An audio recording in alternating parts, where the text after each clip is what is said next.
us as promised. Navia is such a good person. Now that the serial disappearances case has been solved, no one's going to come after us for anything. Even without Silver standing guard, we can just completely relax. Why don't we stay and rest up here for a while? Even machines in Fontaine need to stop and recharge now and then. Oh, come on! This place isn't that bad. Besides, how often do we get to stay in an actual base? Oh, fine. Remember that detective story Paimon read before? Well, the author is about to release a new book, so Paimon wanted to buy it as soon as it came out and have a quiet place to read it. Yippee! Then it's agreed. Come on, let's get some sleep. We'll need to be up first thing in the morning to get in line and buy a copy.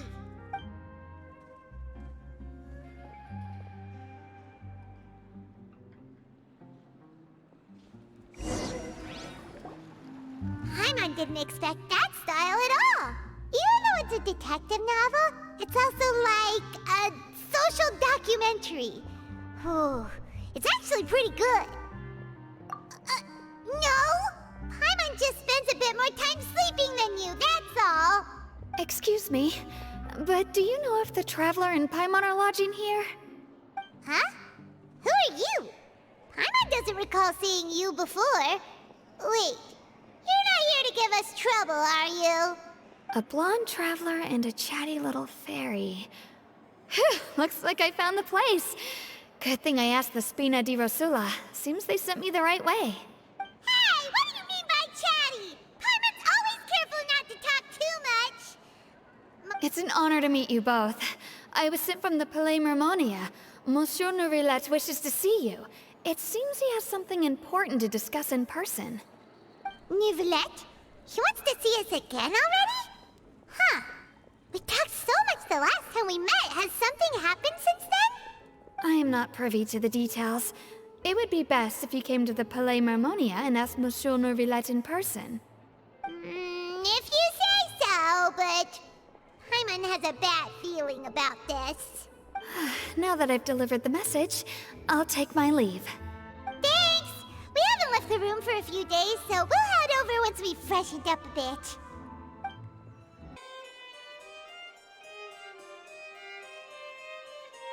Nourillet! We're here! Did you want to see us about something? Huh? Why were you just standing there? You daydreaming or thinking something over? Yes, I did send someone to fetch you. But as for what I'd like to discuss next, well, I still have some reservations. Given that we've already made the trip here, you should just tell us. Bet you need us to help you with something, right?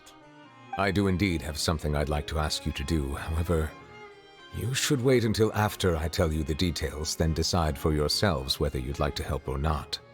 The situation is this. It has come to my attention that the Snezhnayan harbinger known as the Knave wants a diplomatic meeting with you, correct? I heard that she was originally from Fontaine, but for her to suddenly arrive here and abruptly request such a meeting like this, I sincerely advise you to refuse her invitation outright. I'm sure you're aware that her purpose is most likely related to Child's recent predicament. We convicted one of the Snezhnayan harbingers in a court of law, but we have yet to provide any form of detailed report on the matter.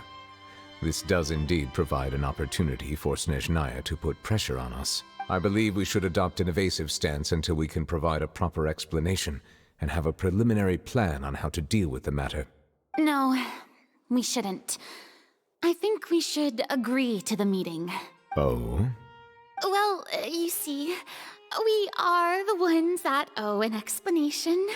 If we keep putting off the meeting, it could easily result in the problem escalating, right? It's like a fight between two friends. If they don't agree to see each other and talk in person, isn't it possible that the friendship could end entirely? Though diplomatic relations between Fontaine and Snezhnaya could be considered as friendly, it is only superficially so. You wouldn't go so far as to say that our nations are friends, as you did in your example. It was just an analogy. An analogy, okay? Moreover, even if we were to talk in person, if we don't have sufficient information prepared, it is quite possible the result wouldn't be restored relations, but a complete falling out. I don't think we should overthink those possibilities yet. Ahem. Even if the logic of the divine is not immediately apparent, its wisdom will only be revealed with time. Besides, you'll be at the meeting. If any problems do pop up, you'll have no problem navigating them. I must clarify that interacting and communicating with people outside of court is not my cup of tea. It seems you think too much of me. But more importantly, when did I agree to join the meeting with you? You mean you won't come? No, that won't do. I can't go to the meeting alone. You have to accompany me. I must take you with me. Lady Farina, could there be something else regarding this matter that is being kept from me? No, not at all. Look, I am the Hydro Archon of Fontaine, Focalor, the god of justice who is loved and adored by many. So I only hope that justice will be served in this matter. Don't overthink it. I'll go find someone to arrange the meeting.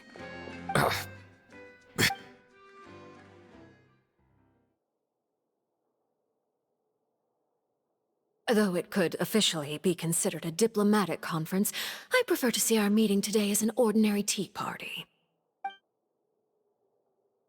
I assume you see it the same way, Miss Farina?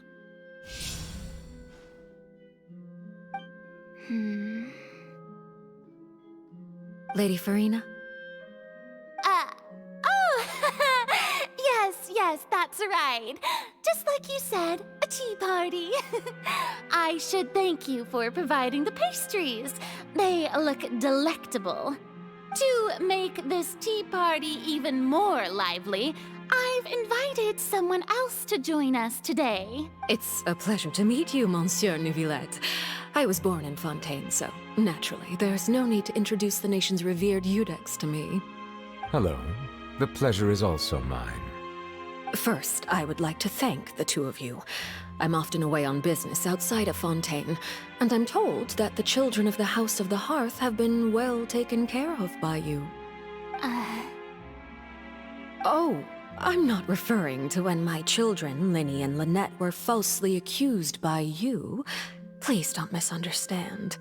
The children of the House of the Hearth are often misunderstood, perhaps due to the reputation of the Fatui. There's no getting around that. All I meant to say is that Fontaine has been stable in recent years. The people are well off and the children lead happy, fulfilled lives. That is something truly worth cherishing, and no one wishes to disrupt such peace. Now then, you have come regarding the matter of child, correct? Well, yes. It appears the ever-busy Eudex Neuvillette doesn't wish to waste time with diplomatic pleasantries, and hopes that we can get straight to the point of our talk. Yes, as you surmised, understanding child's situation is indeed one of the goals of this trip. As we are both diplomats from Snezhnaya as well as Fatui harbingers, Child and I have always been colleagues. Were anything to happen in Fontaine, each of us would serve as the other's attorney to resolve the issue. So now, in my capacity as his attorney, I request that Child be turned over to Snezhnaya. We have a responsibility to cooperate with Fontaine and resolve what has happened to him together. The rules governing attorneys only apply before a trial has concluded. Since a verdict has already been rendered, we see the case as settled. I apologize for being unable to grant your request. An outright refusal. Very well. I respect all the rules of Fontaine's courts, just as I respect you as Chief Justice. Okay, why don't we back up a step? You don't need to transfer Child to us. I only request to enter the Fortress of Meripede to see Child and confirm his condition. It's not like you couldn't even manage to fulfill a simple request like that. Right, Miss Farina? About that. The Fortress of Meropide has always been completely autonomous. Even we have no authority to interfere there, and diplomatic issues do not suffice as an excuse. However, if you absolutely must confirm the situation of the Harbinger, I have a proposal. The knave showed up already? Well, Lenny did say that Father will be returning soon. We didn't even know that Lenny was from the House of the Hearth at the time, so we kinda overlooked that information. Yes, thank you for your kind advice. I'm well aware of the situation. I also noticed that Lady Farina acts a little odd and unnatural whenever I bring up matters related to the knave. Could the knave be threatening Lady Farina or something? If that were the case, then why wouldn't Lady Farina inform me? And what means could the knave possibly have to twist the arm of an Archon? So maybe that's not very likely. Even though Farina can act a little weird at times, she's still an Archon. In reality, this problem is even more thorny than it appears. According to reports from the Fortress of Meropide, Child recently disappeared under mysterious circumstances. The details are still unclear. We cannot rule out an escape, but there have also been no reports of him outside of the Fortress of Meropide.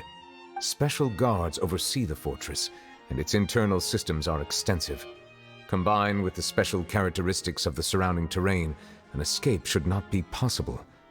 I suspect that there's something else behind Child's disappearance.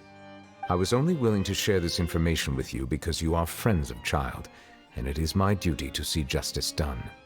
So this is what you wanted to see us about before. Yes.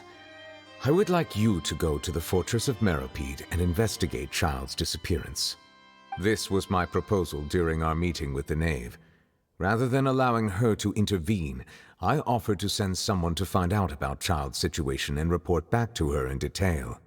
The knave did not seem satisfied by my proposal, but she still agreed to go along with it for the time being. Her words were, "We will talk more once we have that report." So that means we bought ourselves some time. Firstly, you're already acquainted with Child. Your eyes may discern relevant details there that others would miss.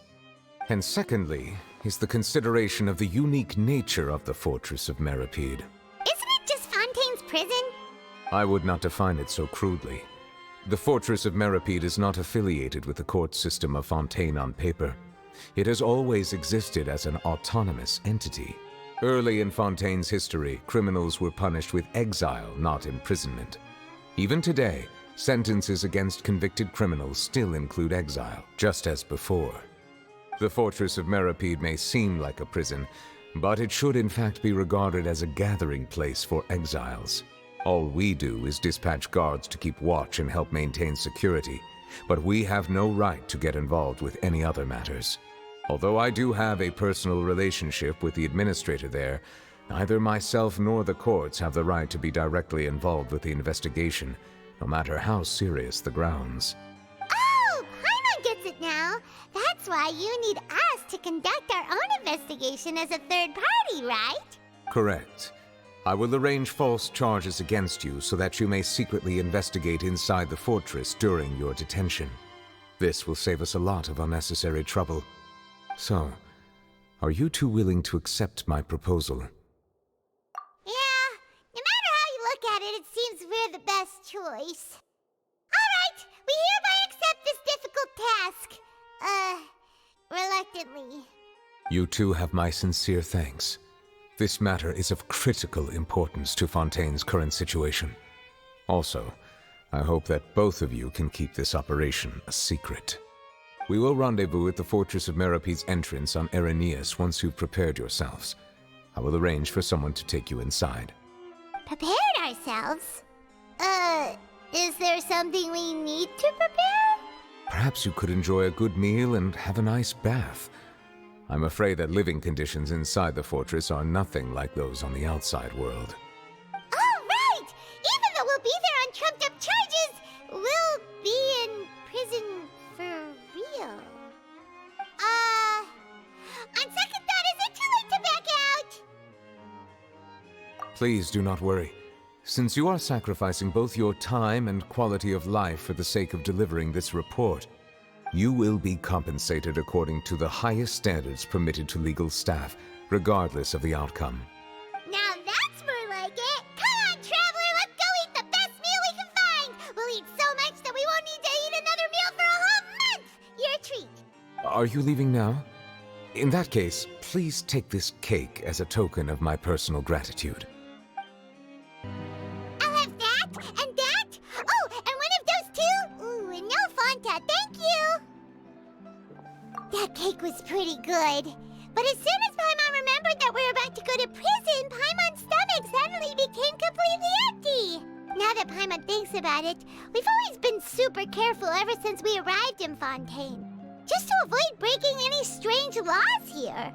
But here we are, about to willingly send ourselves off to the Fortress of Meropide. Maybe this is what they call fate. Let's just try our best to investigate everything quickly once we get there. Paimon doesn't want to stay in prison too long. Oh, what is that I hear? Is it the taste of a breaking story? Hey! You can't hear a taste! And what are you doing here, Charlotte? Oh, don't remind me. I invited an eyewitness to a case to eat here, and I was planning to get some great material out of him. But he didn't even show up. Calm down, calm down.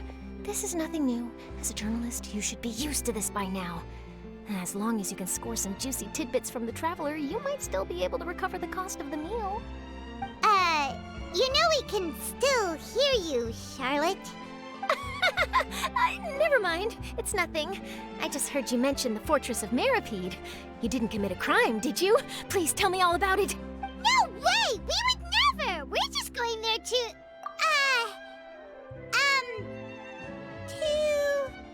Oh no, Paimon almost forgot that Neuvillette told us to keep it a secret!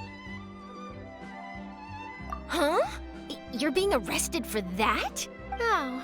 But now that I think about it, I suppose that's not completely unreasonable. That's pretty despicable, almost as offensive as committing theft. You mean Paimon really did something that serious? Sorry, Paimon really messed up. Well, in that case, it's nothing particularly newsworthy after all. Oh, how disappointing.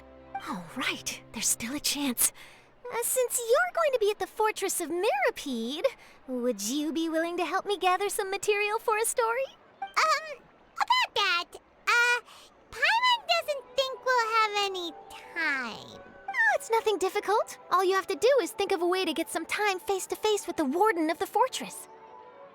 He was awarded the honorary title of Duke in Fontaine. Sounds really cool, huh?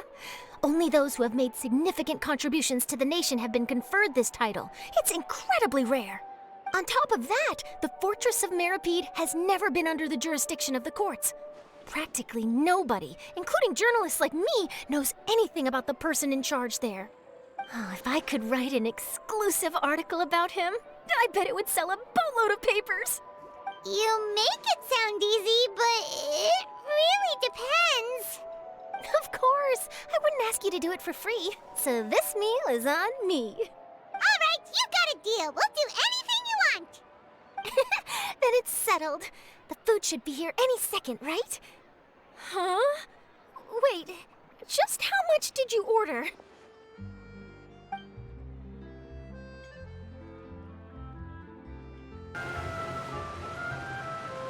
All right, Neuvillette, we're ready. Is this where the entrance is? You have come, just as promised. Yes, this is the one and only entrance to the Fortress of Meropide from Irenaeus. Careful. You may want to step back a bit. Whoa! So you have to go down from here? Is the prison underwater? Utilizing both the barrier of the water as well as the fear humans have of the depths, the Fortress of Meropide is naturally the perfect place to confine and guard criminals. But do not worry. It is not nearly as frightening inside as you may think. You will see for yourselves once you are down there.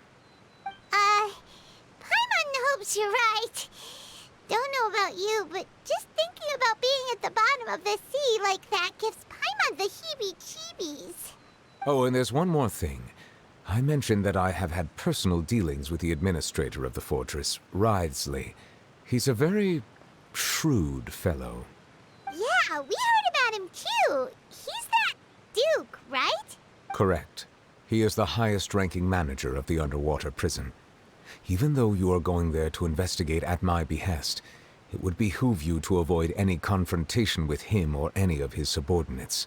The Duke rarely ever leaves the fortress of Meripede, but that does not mean he is not privy to all that is happening inside and outside the fortress. He is quiet, but not unaware, so please bear that in mind. All right, that's about all the time that we have to talk privately. I'm counting on you two. Don't worry, we won't let you down. Good. Madeline! I'm here, Monsieur Nervalet. These two are the newest convicts, I presume? Don't worry, they won't escape on my watch. Like we would try. Please follow me, you two. I'll process your paperwork for entering the Fortress of Meripede.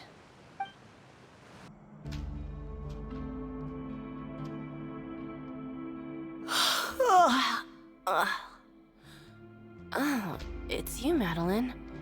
Why'd they make you make the trip down here today? Monsieur Nervalet personally requested I escort these two convicts. I suppose he was concerned others might not be up to the task. Well now, aren't you the lucky one?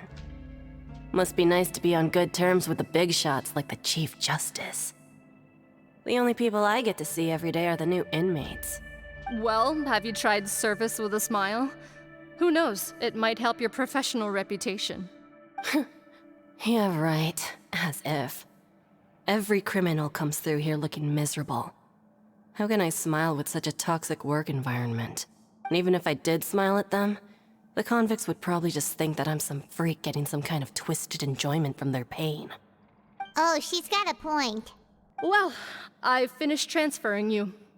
You two will register here, and Marette will guide you through the remaining procedures. Yep, I'll take it from here. You head on back to that bright and sunny world above. Okay, let me see. You are the Traveler and Paimon, correct? That would be us. Let me confirm your charges and sentence. Let's see. You two are charged with eating a cake specially prepared for the Archon by a Snezhnayan envoy without the Archon's permission, thereby incapacitating the political center of Fontaine for a brief period. Sentence: 45 days? Huh?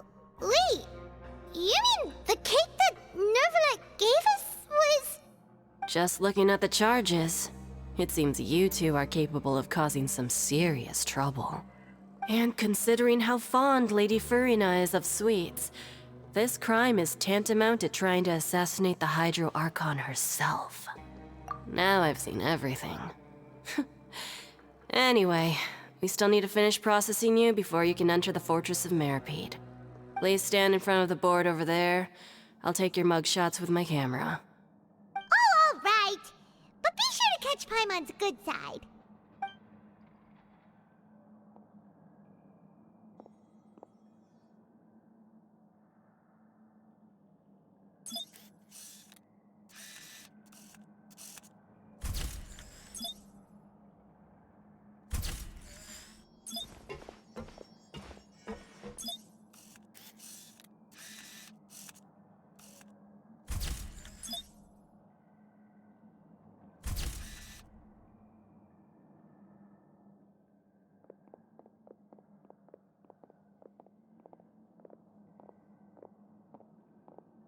And we're done. Thank you for your cooperation. Next, someone will be along to guide you inside the fortress. Please be sure to cherish this opportunity for rebirth. Huh? Rebirth? Isn't that a little much? We're only gonna be here for 45 days! You two are the new inmates, right? Follow me. Oh, okay! Paimon is Paimon and this is the Traveler! Save it. Not like I'll remember your names. Move it.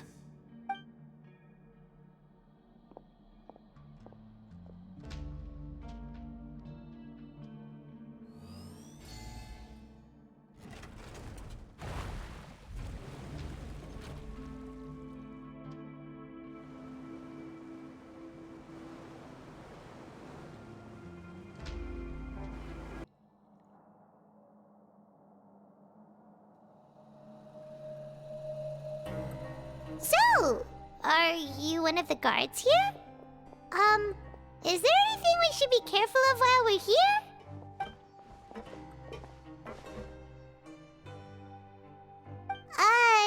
Did Paimon already ask something she wasn't supposed to? Why should I tell you anything? What's in it for me?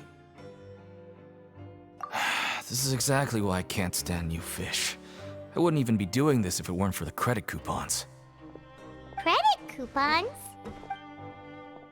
Alright, seeing as you're not the annoying kind that's getting dragged in here crying and blubbering, I guess I can tell you a few things.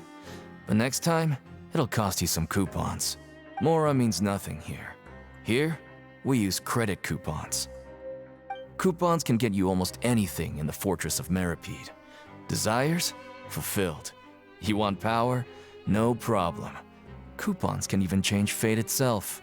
So, credit coupons are a currency that can only be used here? It's not as simple as that. Like Moret said, everyone gets a chance at rebirth. No matter how much money or power you had before, it means nothing once you set foot inside the Fortress of Meripede.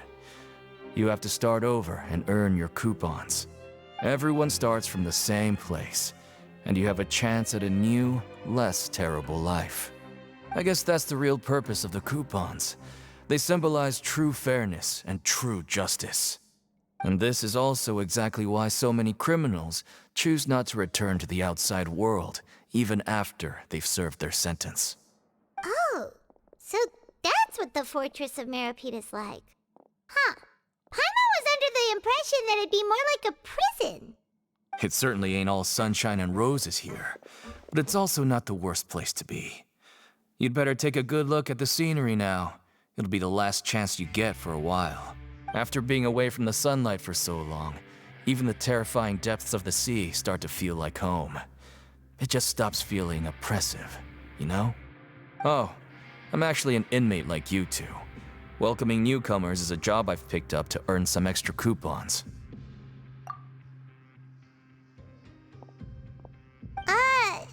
Why aren't you answering us again? I've told you enough for free. Any more info is gonna cost you. So all you care about is Mora! Wait, no. Coupons? Almost there. It's down through here. Your turn to give it a try.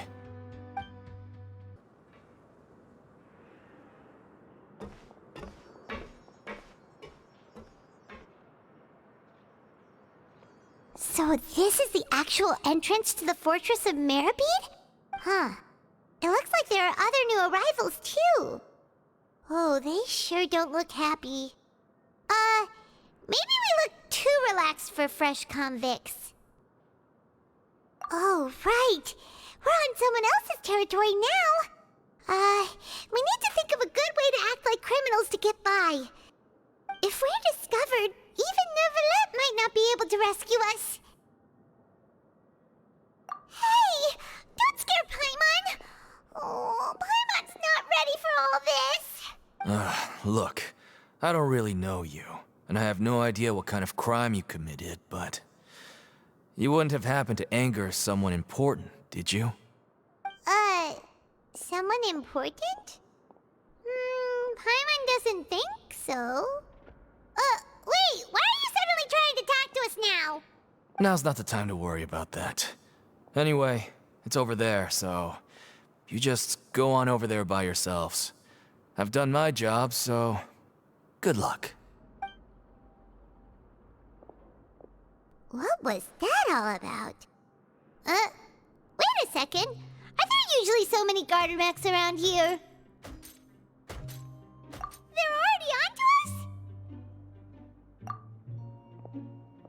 Prisoners numbers 7459 and 7560. Welcome.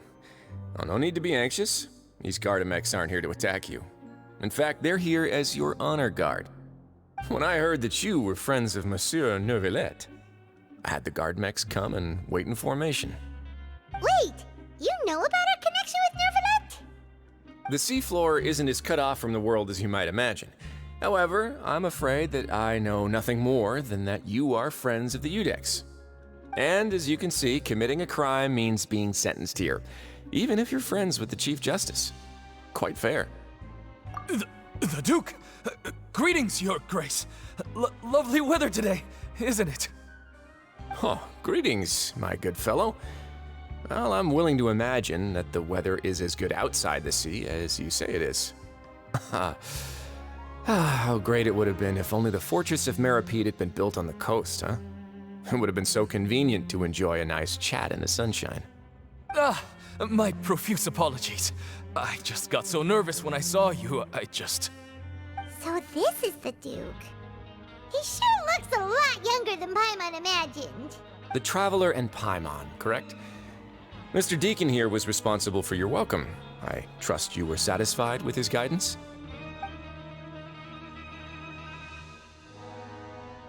Outstanding. Well, Deacon, I recall we discussed fate during our last work meeting, I believe that fate will reward all those who take every aspect of their work in life seriously. When you return to your bunk, you'll find the guards have issued some extra credit coupons to you. Oh, thank you. Thank you, Your Grace. Oh, and you too. I can't believe you gave me such praise. If you need anything in the future, anything, please, come find me anytime. No credit coupons necessary. Well, I believe that concludes the introductions. We've already taken enough time here. Deacon, if you would. Yes, Your Grace. I'll take my leave now. Please, follow me. To make you feel more welcome, I'll show you around the various facilities of the Fortress of Meripede. I hope it'll help you adjust to life here. He's going to personally give us a cure? Huh. Paimon can't figure out what this guy's thinking at all. No wonder Charlotte's so interested in him. He's one of those mysterious types. Alright, let's keep up with him. There's no need to be so reserved. The label of criminal is nothing but one of many identities. And being criminally inclined here at the Fortress is just one of many ways to survive. Is it really okay for the warden to think like that? We're real criminals, you know. What if we're too difficult to handle? Well, then maybe you'll be able to carve out a name and a place for yourselves in this underwater world, But before you go in swinging, please remember that in the Fortress of Meripede, it's better to not cause trouble for yourself or for the guards. Now, we've arrived at a very important place, the Coupon Cafeteria. You can come here and claim one welfare meal each day. Welfare meal? You mean it doesn't cost anything? That's right. Criminals are essential to Fortress operations, so we must guarantee that they at least have the basic means to survive. But that's not how it was. Back in the day, it cost you reward coupons just to get a cup of water here. For fish like you who just arrived with nothing, you'd have to go to work hungry until you earned enough coupons to eat. It was only after His Grace became the administrator that we got the free meal rule. Now everyone gets a square meal every day, even no good slackers who've never picked up a wrench in their whole lives. Nobody starves to death here. In the Fortress of Meripede, credit coupons are the only currency, and everything must be purchased. In some sense, you could say using the coupons is a form of trade. But trade is always conducted by people. So if we want trade here to prosper, we need everyone to work hard and live their lives. If nobody could even afford a meal, then the whole fortress would be up in arms. And that would only make things more difficult for me. So, rather than saying that we're giving everyone a free meal here, you should say that everyone's hard work has improved the living conditions in the Fortress of Meripede. Your Grace's reasoning is correct, but what I said is also true. Whatever the case, hard work is rewarded here. You'd be hard-pressed to find anywhere else as fair and reasonable. Right! Paimon sees your point. By that logic, this place doesn't seem so bad after all. Oh, wait, no. We shouldn't drop our guard so quickly. But it seems the inmates really respect the Duke because of his attitude, right? We should still try to verify the truth with our own eyes. Let's continue this way.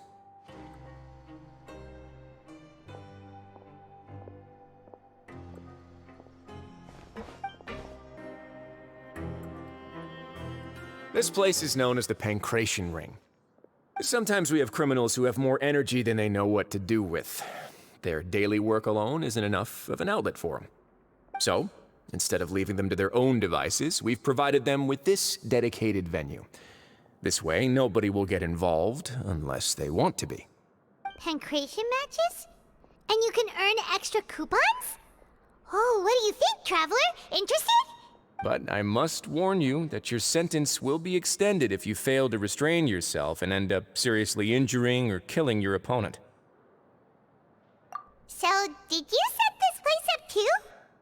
No, actually. I just granted approval for the organizer to use this area to build the ring, and I collect a portion of the proceeds in return. Of course, the fees are also quite useful. Oh. Do you mind if we ask what they're used for? Sure. Ensuring personal safety, maintaining the arena, and resolving any conflicts that arise. Why? Are you interested in how to manage a pancration ring? Oh, no. Paimon was just wondering if that's how you paid for everyone's welfare meals. A reasonable guess. I see you have a talent for entrepreneurship. Oh, you hear that? Paimon has a talent! So we can start a business here? That is something you can discuss between yourselves later. Let's move on for now.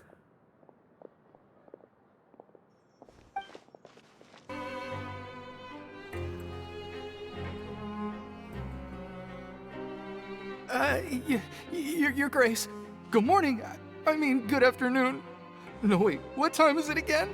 What time indeed? Time waits for no one, so it's best to keep an eye on it. My apologies, Your Grace. Jeez, that guy's so nervous he almost forgot to breathe. Sorry, forgive my manners. These are the dormitories, which is where inmates sleep. The guards will inform you where your bunk is later. In the Fortress of Meripede, criminals usually spend most of their time in either the production zone or the sleeping areas. The production zone? What does it produce? Is that where we'll be working? Not necessarily. Though working in the production zone is the most reliable way to earn credit coupons. If you have other skills, you can skip your shifts to earn them in other ways. Wow. Wait, you're the manager of this place, and you're just telling us to our faces that it's okay to skip work? The fact that the Fortress of Meripede has continued operating completely autonomously is proof enough that most people are willing to work honestly and earn a stable income. As for what we produce, many of the clockwork machines seen all over Fontaine originate from our workshop. Therefore, the Fortress of Meripede is not only a place where criminals serve their sentences, but also a giant machine factory. There's no need for me to get into specifics about the production process now. You'll experience it all firsthand when you report for work tomorrow. Let's move on. The tour continues over this way.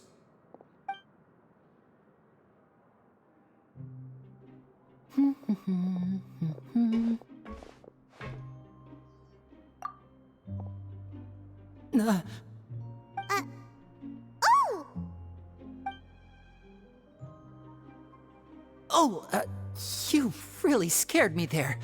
I didn't expect to see you here, Your Grace. I thought maybe I was so tired from work that I was starting to see things.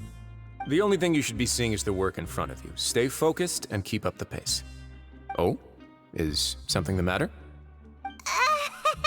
It's nothing. Paimon's just worried about how hard we'll have to work tomorrow.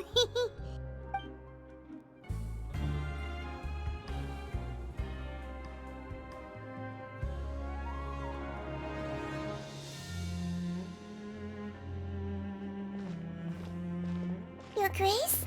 What are you doing in the infirmary at a time like this? Oh no, you didn't injure yourself, did you? Not yet, unfortunately for you. But thank you for your concern, Sigewin. Then you must be here for those two. Allow me to introduce you. This is the infirmary, and Sigewin here is the Fortress of Meripede's head nurse. Hello, new faces. They call me the head nurse, but I actually handle all the nurse-related work all by myself down here. Since you seem to have some rare downtime with no patients, perhaps you could find the time to join us for dinner? Oh, then these two must be some important convicts. Sure, I'll join the welcome party. Thank you. Your presence will be the pièce de résistance for today's tour. Oh, so the tour part is over now? I believe I've already covered the primary aspects of life here in the fortress. As for your work, there'll be someone else to guide you through the details. Is there anything else? I seldom conduct tours, so why don't you just ask if you have any questions? Well, this is our first time here. Paimon's not sure what to ask. Then let's head back to the coupon cafeteria. Maybe a meal will help you think up some questions. You should at least try to be excited. Our free meals are actually pretty good here.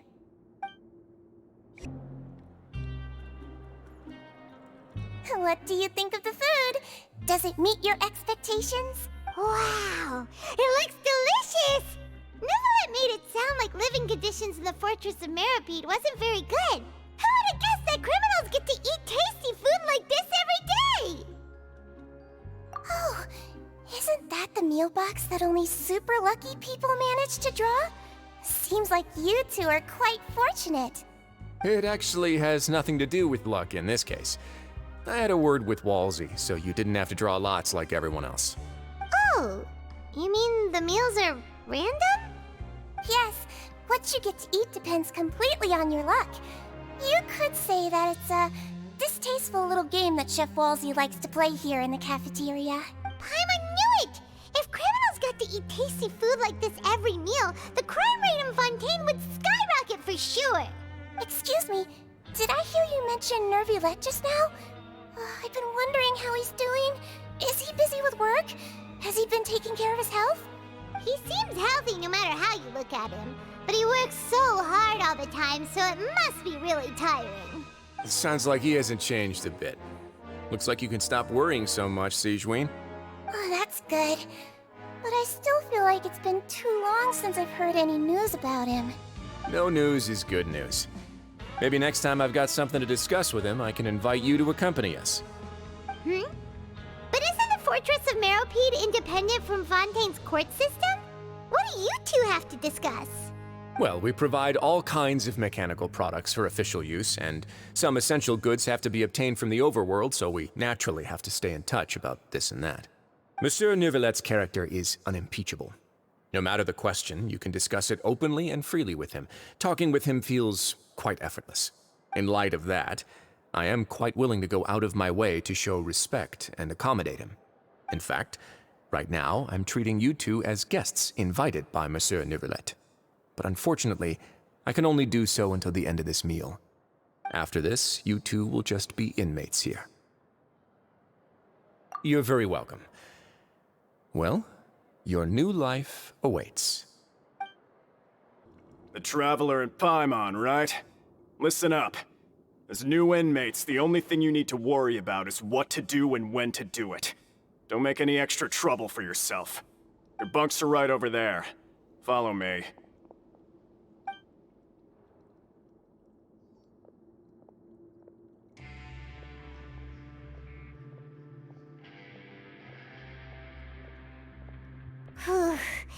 So this is where we'll be sleeping from now on.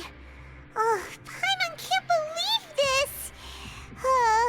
The days of staying home and reading detective stories are like a dream now. By the way, Traveler, we saw a lot of things worth investigating just now. Even though the Duke didn't say it too directly, judging from what he said at the end, it seems that he was only welcoming because we know Neuvillette. We are criminals, and Paimon did eat that cake, but we're actually here to help Neuvillette. Is it possible that he knows we're here on a mission? Or is Paimon overthinking things? Yeah, Paimon thinks so too. He probably knew why we came here from the very beginning and intentionally wanted to send us a message. Maybe something like, "Hey, I have my eyes on you, so don't try anything funny." Yeah, you're right. It's not like we can go back to Neuvillette empty-handed and say, "The Duke looks scary, so we gave up." And besides, the Duke said that he was willing to go out of his way to show respect for Neuvillette, right? So, we at least need to try. But Paimon hasn't gotten a clue where we should start our investigation. You mean... Yeah, that's what Paimon was thinking too! Paimon almost spilled the beans when we ran into him. Fortunately, based on his attitude, it looks like the Duke sees Linny as just another inmate. We worked so hard to help clear Linny and Lynette's names, and yet we turn around and bam! He's in prison anyway! Oh, right! Linny and Lynette are from the House of the Hearth. They work for the Knave, so they could be here to investigate too! Huh? Oh, it's a card! Paimon didn't notice it earlier. It looks like a magician's prop. Lenny must have left it here. He's in prison and still doing his little tricks, huh? Let Paimon have a look. It was nice to bump into you again. Let's catch up in the production zone tomorrow. What in the world? It's written like he's greeting a buddy on the street. Paimon thought he'd write something important. If you say so. We can ask him what's going on tomorrow. Let's get some rest now.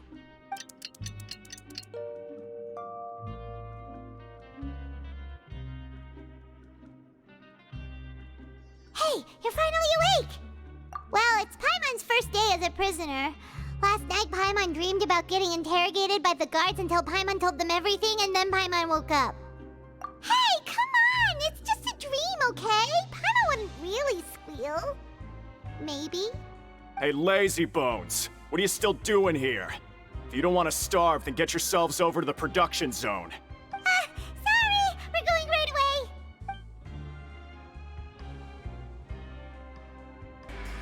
Ah, you must be the catch of the day.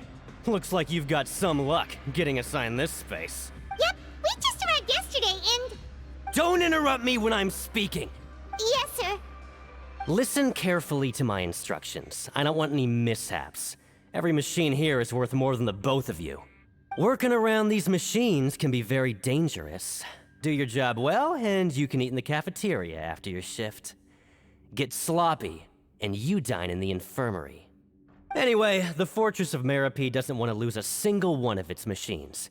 And it also doesn't want to waste the production potential of any inmate. You got that? Got it! Your job is to use the machine over there to process widgets. Watch carefully, and make sure you step on the pedal at the right time. If the machine gets jammed, then give it a little maintenance with your fist. Here, take this. Bring me the process widgets, and I'll give you some credit coupons in exchange. This one is tolerable. Though, since the processing is done by machine, the product is all pretty much the same anyway. Alright, I'll pass you for now. And we'll count up how many credit coupons you've earned.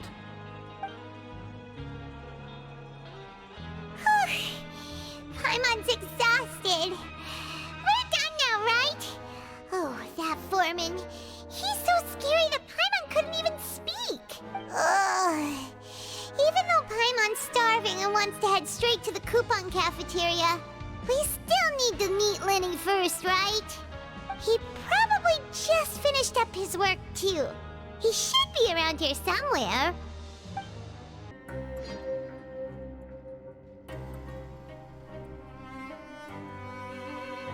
Hey, over here. Oh, you scared Paimon! How did you appear out of nowhere like that? Oh, you scare so easily now? Is there something worrying you these days? You little... The only thing we're worried about was trying to find you. Sorry. Come over here and keep it down.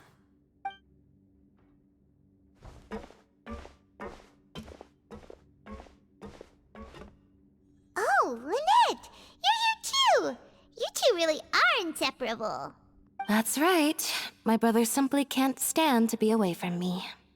It's not just Lynette. Fremine is also here. Do you still remember him? Oh, you mean that diver from the House of the Hearth, right? Paimon remembers seeing him in the Court of Fontaine before. Now hurry up and tell us, how did you end up as criminals this time? We fought so hard at court to prove you were innocent, but now it looks like our incredible court battle was for nothing! Sadly, even the teeniest of things can land you in prison these days. I put together a street performance and used the popularity we gained from the Opera House incident to attract a big crowd. And then? Next, I invited several audience members to participate in the show. And then, with the entire audience watching, their wallet suddenly disappeared. My brother was charged with theft, and I was charged as his accomplice, having assisted him in his crime. It really isn't that bad.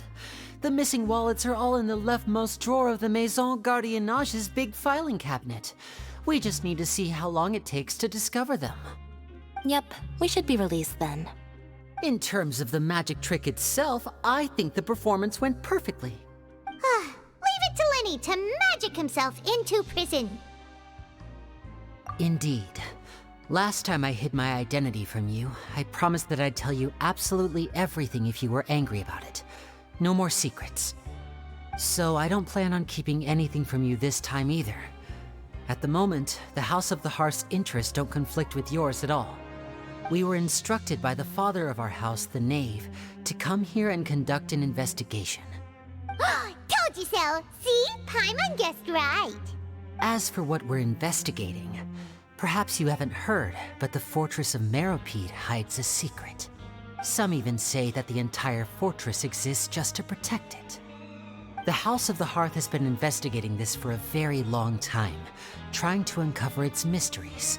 But recently, all of our informants, including the ones that had infiltrated the guards, suddenly vanished and have not been heard from since. We believe that this is a direct provocation, and it's the reason why we came here. Father has somehow managed to confirm that Focalors does not have Fontaine's Gnosis. Huh? How did she manage to learn information that important? Father has her ways. Many of them are beyond our imagination, and we've never had the chance to see her at work. But we trust her conclusions. It was this information that led us to suspect that Fontaine's Gnosis might be in the fortress of Meropide and is related to that secret. So it's all about the Gnosis again. Well, that's about it from our side. How about you two? Did Monsieur Nervulette send you here? Bingo! The Knave has been applying a lot of pressure. She wants to know what happened to Child, so we came here to investigate. Traveler, are we allowed to tell them? You don't need to worry too much about that. She's just asking for a report on Master Child's predicament as a means of pressuring you. Father used this situation as a pretext to negotiate with two high-ranking officials in the court of Fontaine. She actually just wants to be able to make concessions on this matter for gains elsewhere, almost like a bargaining chip. Sometimes you need an excuse to do things you otherwise couldn't. And a harbinger is more valuable than you might imagine. Of course, it's not a complete farce. If we do manage to find out what happened to Master Child too, then diplomatic relations with Fontaine could improve, and Snezhnaya might even be able to adjust its stance a bit. Is it just Paimon, or does it feel like we're the only ones who actually care about Child's situation? The relationship between the Harbingers must be as bad as ever. I wouldn't go that far. Father just has different standards than we do when it comes to what can be sacrificed for an advantage. By the way, I have a suggestion. Why don't we team up? Even though we have different objectives, we're both here to investigate the fortress of Meropide. It would be more efficient for us to work together. As you know, the House of the Hearth has many reasons to seek the Gnosis, but our highest priority remains resolving the prophesized crisis. You can trust us on that. See, I told you. Is that so? Sure enough, it won't be easy to convince them to cooperate with us. Lenny seems to be thinking pretty hard about something. Of course he is. Lenny has been looking forward to a chance to reach an understanding with you ever since last we met. Or, I should say, we were really looking forward to teaming up with you this time. Lynette, just tell them everything, why don't you? It's okay to open up a little.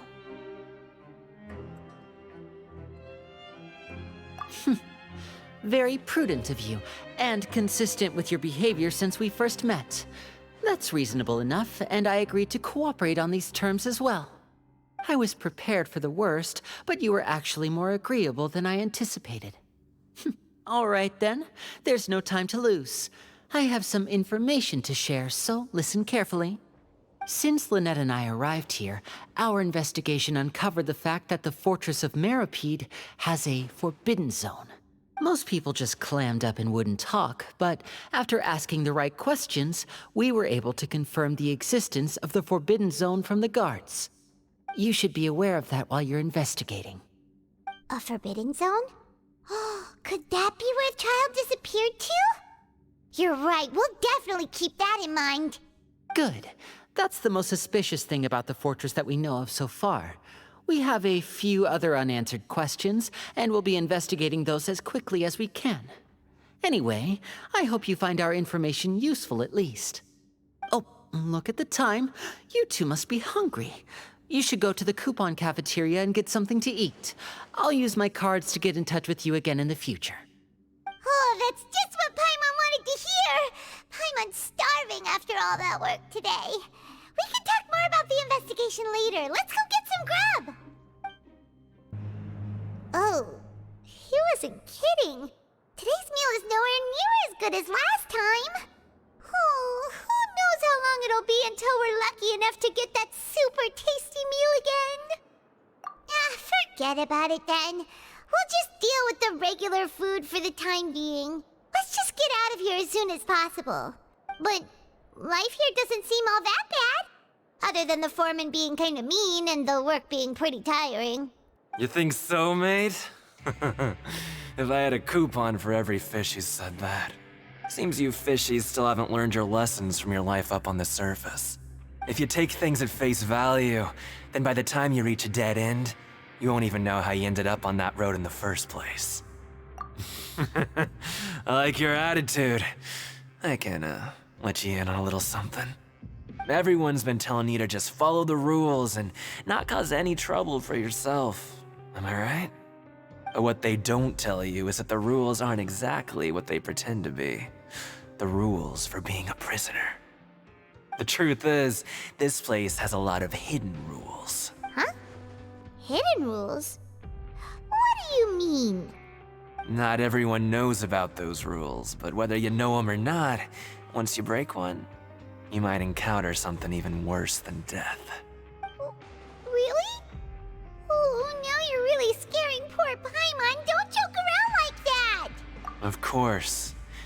And I'd say that just disappearing would be one of the better outcomes. Oh, you mean that if there really are hidden rules, then Child's disappearance might have something to do with that? In that case, would you tell us some hidden rules? We definitely want to avoid breaking them. Come on, mate. This is valuable information. The difference between life and death. Do you really think you can just ask and I would tell you? Paimon understands, but we don't have many credit coupons yet. Yeah, I know. Not like I'm going anywhere. Just come talk to me after you've saved enough. Moreover, you're new fish, freshly caught, and completely out of your element.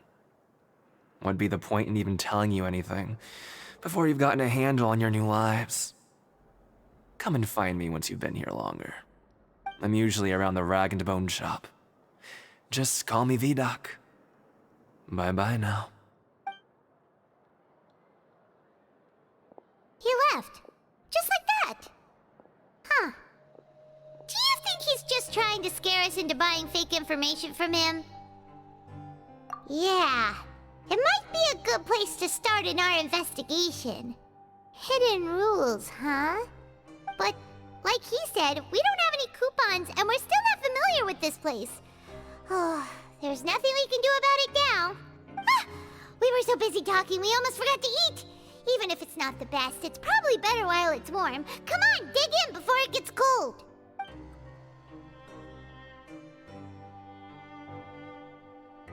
So Paimon just confirmed with the guards that our shift is set for every morning, and we're free to do whatever we want all afternoon. But it seems like most of the other inmates choose to continue working through the afternoon to earn more credit coupons. Oh, and they also said that you can use coupons to skip work in the morning and free up your time.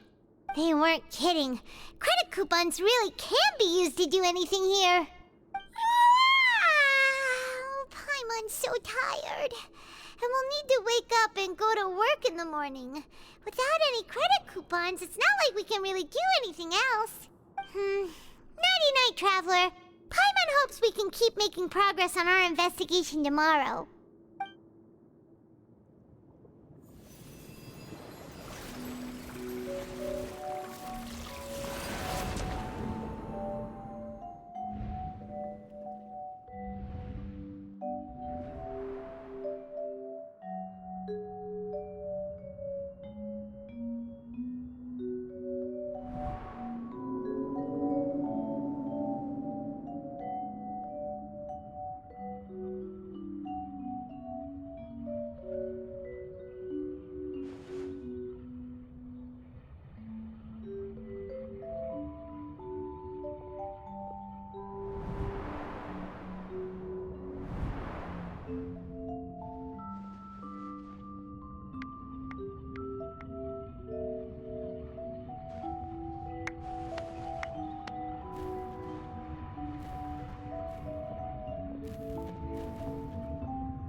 What's wrong? You seem to have something on your mind. Did you dream about something last night? Is that even possible? Unless it wasn't an ordinary dream? Oh, Child's vision! So you had it with you this whole time? Maybe the vision connected Child's consciousness to yours. And our investigation has its first major breakthrough! Good thing you brought the vision with you here. So what did you see in the dream? Do you know where Child went? Huh. Okay. Well, hopefully it'll be a bit more helpful in the future. What's more important now is that it's the start of another new day as prisoners. Let's do our best to earn more credit coupons. What's the plan for today? Let's go! It's time to start working. If that guard Fielding catches us skulking about, he's sure to give us an earful.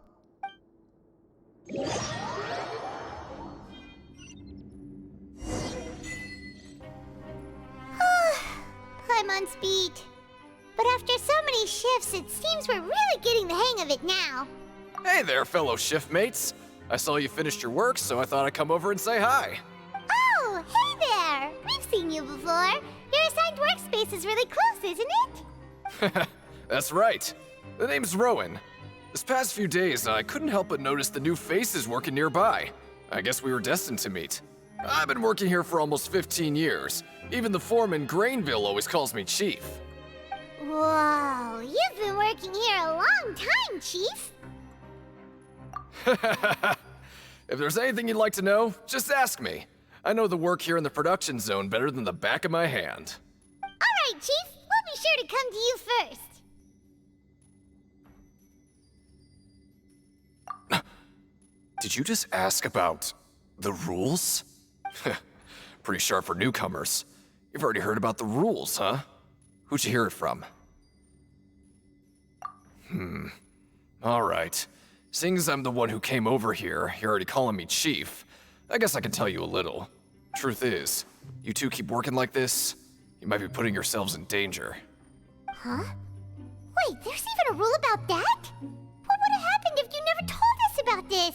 Well, it's usually not that easy to break one on accident. The conditions of the hidden rules are usually pretty specific. But once you do break one, bad things happen. If you work continuously in the production zone for 3 days, and if all you do besides eating and sleeping is just work, then something bad will happen during lunch on the 3rd day. Huh? Like what? Oh, don't scare Paimon! If I knew that, then I wouldn't be standing here talking to you, now would I? You mean, even you have never tried working 3 days like that before? There's actually a legend about this rule. They say that there was a worker who worked way harder than me. He was both efficient and eager on the job, and most other workers couldn't hold a candle to him. One time, he tried to test his limits and worked as long as he could. Then during lunch on the third day, he disappeared into thin air, as if he'd evaporated. Later, some people went and asked some of his past friends about him, but they said, never heard of the guy. What the? How could that happen? Unfortunately, we were assigned different production zones. I never saw for myself what he looked like. Wait, are you thinking that it was... Huh? Oh? You... Listen, kid. This ain't the kind of thing you should be curious about. Let me tell you, you're better off forgetting about it and looking after yourself. Now I kind of regret ever telling you. Yeah, I agree with Chief here. Do you really want to try? All right, if you insist.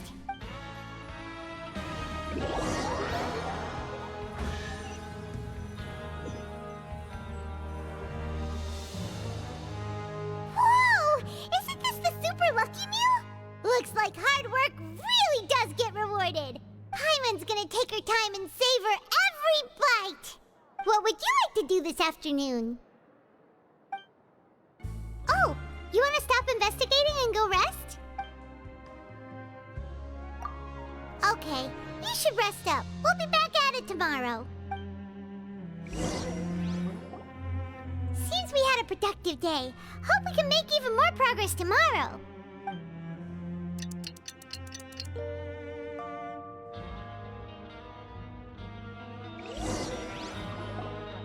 Oh, Paimon doesn't want to get up. Paimon still feels completely exhausted from yesterday. What do you have planned for us?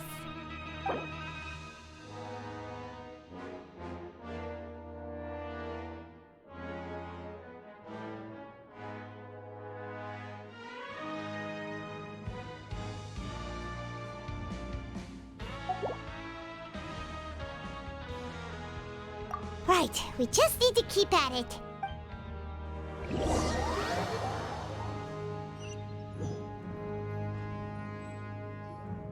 Look who decided to show up! Get your butts in gear and get to work. Time's a-wasting. Oh? What's with suddenly wanting to work so hard? You need coupons that badly? Sure. Let's just say we really want to test our limits.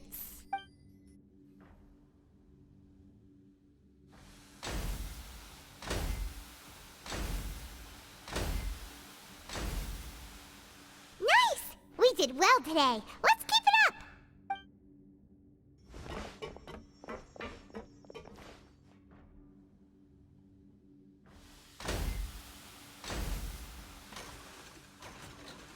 Ooh, Paimon's had it. Who knew that processing these widgets would be so tiring?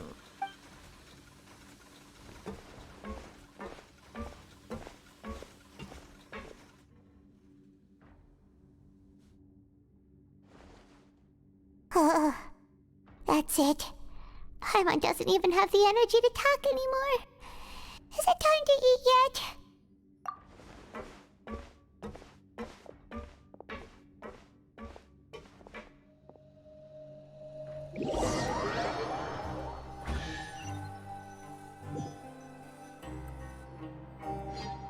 Oh, Paimon's exhausted. It's just work, and more work. Paimon's little body can't handle this much longer. Wait a sec. Now that Paimon thinks about it, haven't we been working non-stop for 3 days now? Oh, Paimon feels a shiver going down her spine.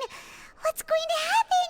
But it doesn't seem like anything's changed at all. And we made it to the coupon cafeteria safely. Are the so-called hidden rules only a rumor after all? Well, there's no use to just guessing all day. Paimon's stomach has been grumbling the whole time. Let's just eat already! Paimon wonders what we'll get today! Maybe we'll get the Super Lucky Meal! Wait! What? What in the world is this? What's with Paimon's food? And yours is the same! Is this stuff... meat? But it looks and feels so... What do you think is going going on. Is this the bad thing that Rowan was talking about?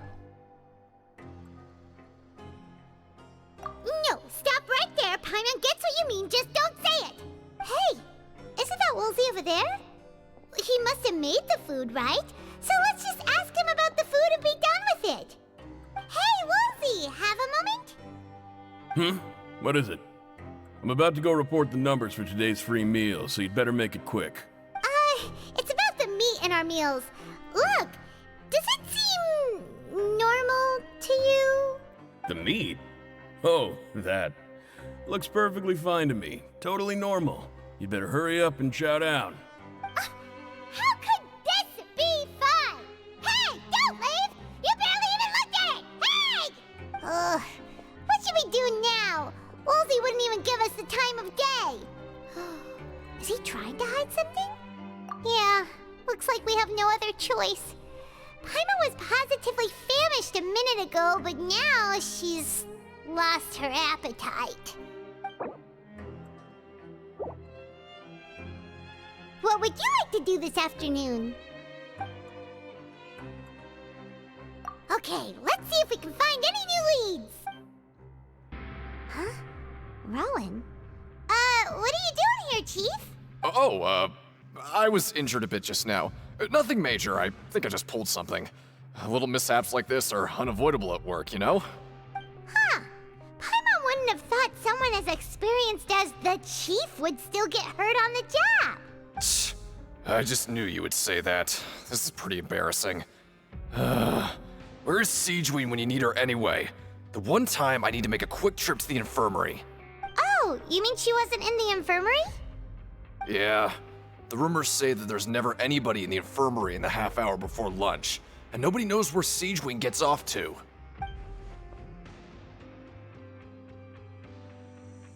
Huh. That's actually really strange. Siegeween's always super dedicated to her work. Where else would she possibly go? Forget it. I can take care of a small sprain like this on my own anyway. No need to trouble her. Hey, look! There's something here! Looks like a research notebook. That suspicious guy peeking into the infirmary just now. Are they a fan of Siegeween? He must have dropped this. Let Paimon read it real quick. The Melusine perceive the world very differently from humans. There are significant deviations. As a result, their sense of aesthetics and beauty is also very different from that of humans. This must be taken into consideration when giving gifts. Ooh, this all sounds pretty serious. He sure did his homework. And as for the notebook, let's take it. Siegeween? Aren't you supposed to be in the infirmary? What are you doing in the production zone? Hello, Traveler. Paimon. Everyone's usually busy around now, and we don't have any patients to look after in the infirmary. I thought I'd come here and enjoy the sight of everyone hard at work. Enjoy? What's there to enjoy here? It's really worth watching. I often stand here and observe everyone. Humans are just so interesting and adorable. I like to watch your expressions while you work. Are you talking about pets or people? Oh, I can see why you think that, but you shouldn't jump to conclusions. See, we Melusines are a different species, and we see the world very differently from humans. It's very easy for me to observe everyone's condition. All it takes is one look, and I can tell which workers are exhausted. Wait, Melusines can see that? Huh. That does sound useful for being a nurse. Yes, running around tending to everyone's health is very fulfilling. But I'd much prefer it if you're all happy and free from exhaustion and pain in the first place. Take care of your body and make sure you eat well. Always rest when you're tired from work and don't push yourself too hard. We'll definitely take care of ourselves. Thanks for the reminder. Oh, you want to stop investigating and go rest? Okay, you should rest up. We'll be back at it tomorrow. So after working a few days straight, we got some strange meat in our lunch. What was that all about? Has our investigation turned up anything useful recently? Really? Then it looks like that part of the investigation has hit a dead end. Well, we'll keep searching for more clues tomorrow. Good night, Traveler. Oh, Paimon doesn't want to get up. Paimon still feels completely exhausted from yesterday. What do you have planned for us?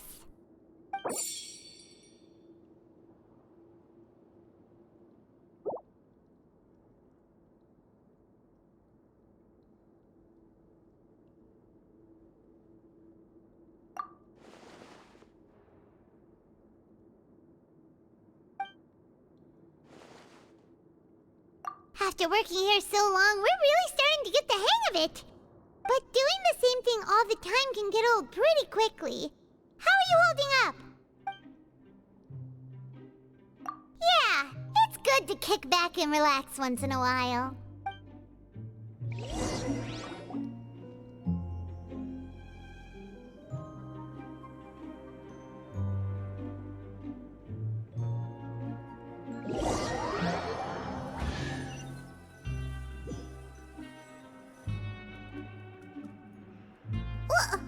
What is this garbage?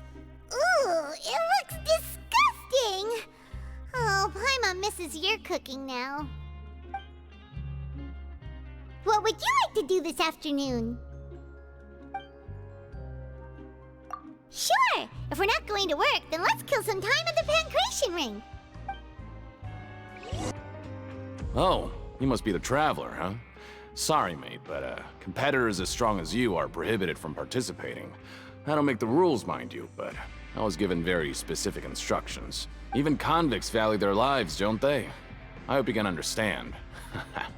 But we have a game here that'll let you show off your strength, and you'll even earn some credit coupons in the process. What do you think? Interested? And if we lose the game, will it cost us credit coupons? Of course. That's the cruel reality facing every competitor in a place like the Pancration Ring. Okay, great. Let me walk you through the rules. The targets in front of you will pop up one after another. You'll need to hit the targets in the same order that they popped up. If you can complete a few rounds in a row with no mistakes, then you'll win credit coupons. But the second you mess up the order, you'll lose. Game over. The game costs 300 credit coupons to have a go. So, you up for it? Thanks for your patronage, mate. Now, let the game begin. Your strength really shouldn't be underestimated. Now I get why you're prohibited from participating in any official fights. Nobody who values their life would be willing to get in the ring with you. However, you two haven't tried betting on the outcome of a Pancration match yet, have you? Just go talk to Rusimov. Buy a ticket for whichever fighter you think will win. There's a big payout if the fighter you support comes out on top. But we don't know anything about the fighters. How can we possibly know who to support? That's normal. Just watch a few matches and get a feel for the fighters. It won't be long before you can pick winners in your sleep. He's got a point. Why don't we give it a try? If we have enough coupons, we could probably bet at random until we figure everything out. Huh. Bet at random, huh? Well, how should I put it? It's not like you can't do that, but I'd advise you to give it some more thought first. Huh? We shouldn't get too carried away. What's the problem? What? I never even picked a boxer before, and you already know about the rules? You're not just strong fighters. Seems you're pretty perceptive, too. Might as well tell you about it, since you already know that much. Plus, I think you've got the potential to be one of my greatest customers. I think I can let you in a bit. Besides, I don't want to risk ever losing a customer like you. Is it that serious? Okay. The hidden rule here is, if you buy both boxers' tickets and support them both, something bad will happen the next morning. So the rule is that we shouldn't pick both boxers in the same fight. But if anyone actually did that, wouldn't they be guaranteed to lose coupons? anyway? And what do you mean by something bad will happen? How would I know? Not like I'm stupid enough to do that. But I've heard a story about the rule. According to the rumor, there was a masked boxer who possessed incredible skill and power. None of his opponents even stood a chance against him. However, in the final match, the organizers told him to take off his mask. He refused and never showed up to the fight. And after that, he was never seen again. Some say he died, or that he was taken care of by the event's organizers. But everyone remembers that he was someone who cherished honor above all else. In his eyes, supporting both boxers in a match would dishonor the competition itself. So you mean it's like a curse? He'll take vengeance on anyone who does that? No, he was always wearing a mask, like he was intentionally trying to hide his identity. I don't even know anything about his past. Traveler, do you think that boxer was... Huh? We will? You're not serious, are you? Look, here I was just trying to be nice and warn you, yet here you are trying to break it on purpose? Yeah, it sounds pretty scary to Paimon.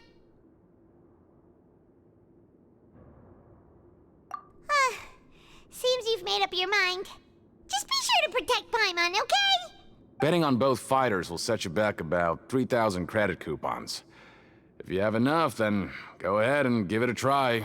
Just don't come running back to me if something happens. Seems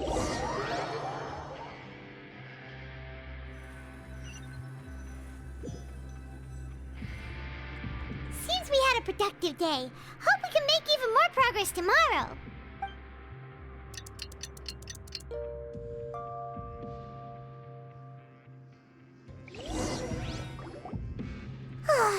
The dawn of a new day. Paimon feels like we're getting used to life as convicts. Is that a good thing or a bad thing? What do you have planned for us?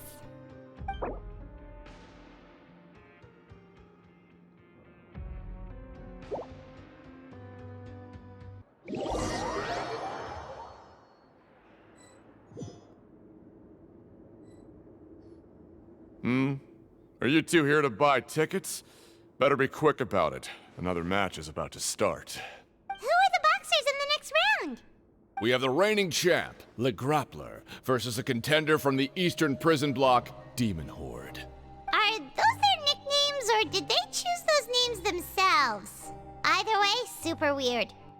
Since you're new around here, I'll help you out and give you a little suggestion. Even though Le Grappler is the crowd favorite, Demon Horde is a first-class dark horse with incredible potential. Anyway, for this match, I recommend that you pick... Huh? For both fighters?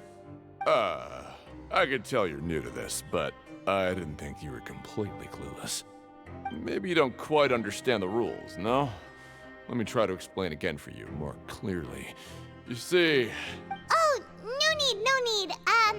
We're aware that we're going to lose coupons. Alright then, if you're absolutely sure. Remember, no refunds once you buy the tickets. Yeah, we got it. Just shut up and take our coupons.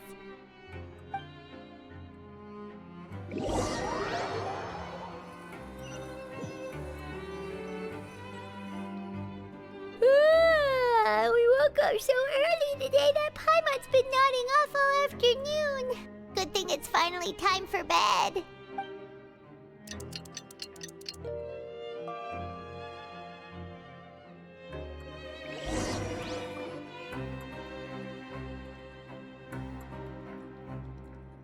Hey, Traveler! Paimon! Package here for you. The next time you buy something, go pick it up yourself.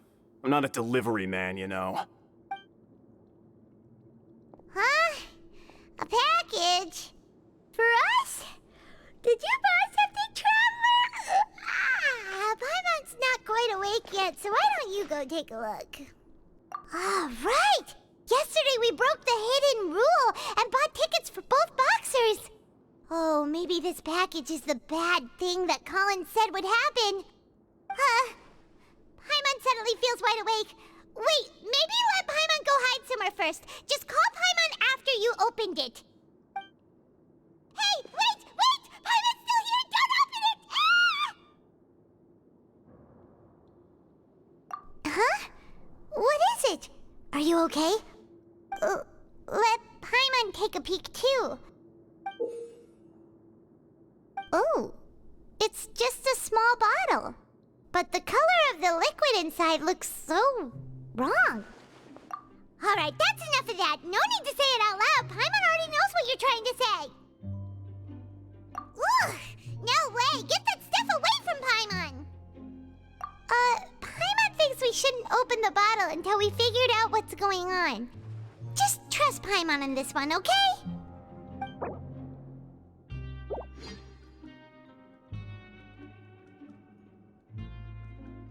What do you have planned for us? Though it feels nice to slack off a little, less work means less coupons. Let's make the most of our morning.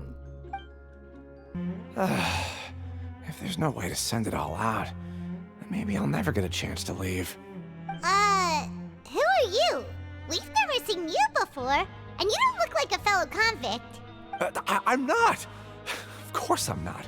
Please, don't mistake me for a criminal. I'm a good, law-abiding citizen. Then what are you doing here? You sure seem anxious about something. I'm a promoter for Fontico, and I'm usually responsible for promoting our drink products. I thought I could complete my task here quickly and return to headquarters, but I've been here way longer than I anticipated. Oh, a promoter from Fontico? So what kind of problem did you run into? I'm so upset. It's all because of that Duke. After discussing the company's promotional plans with him, he told me outright that my project was worthless. However, in light of our long history of successful collaboration, I still tried to patiently explain the details. However, to my surprise, he just cut me off while I was speaking. Let me take a moment and recall his exact words. I'm just gonna stop you there and say no. If anything, I'm saving you time.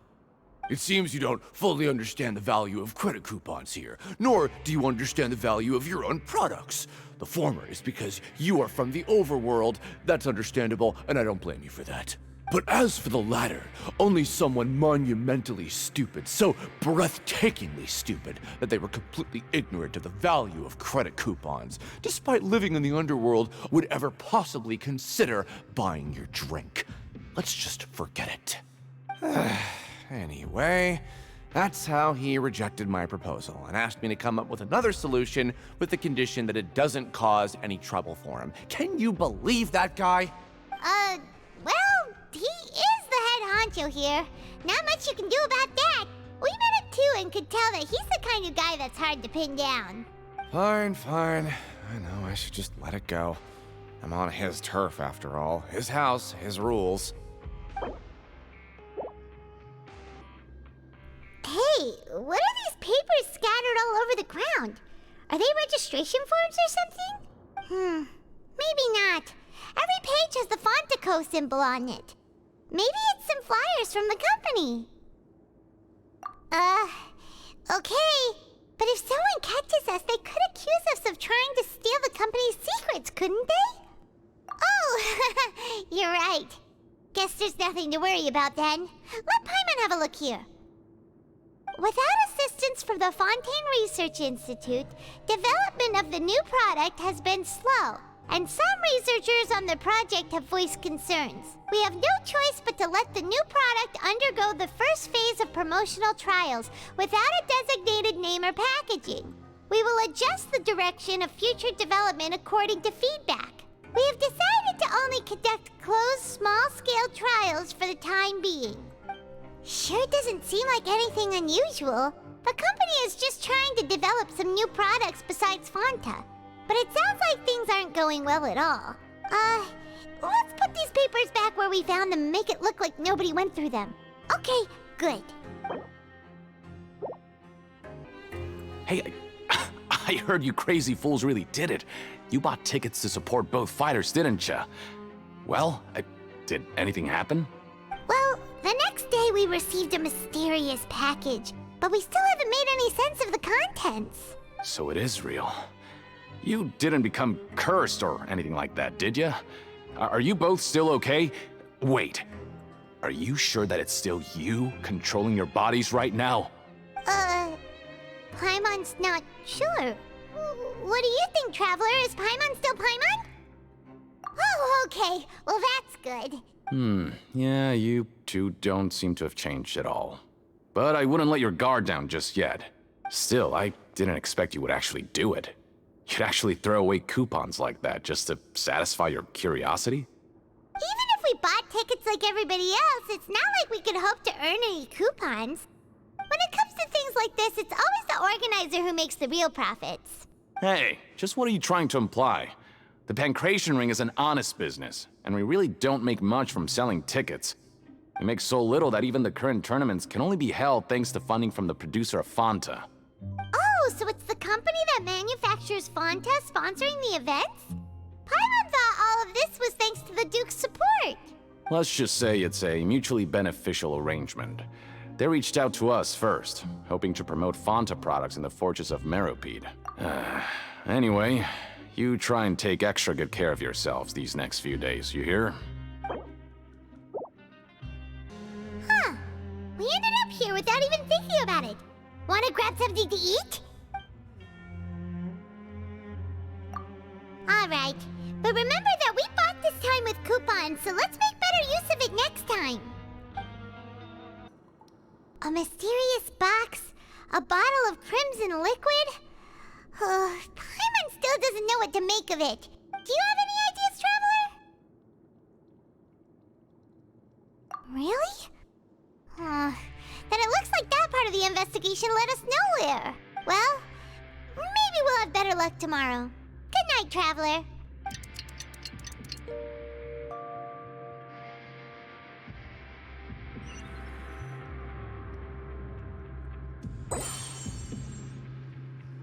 Okay, so we've investigated 2 of the hidden rules. Paimon didn't think this prison would have so many weird things going on. We'd better pick up the pace with our investigation, otherwise we'll never get anywhere. Yeah, let's skip work for now and put our time to good use.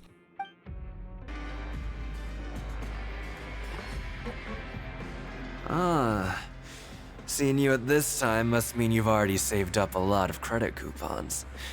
Or at least enough to skip work. Seems you're getting into the swing of things around here. Impressive. Very impressive.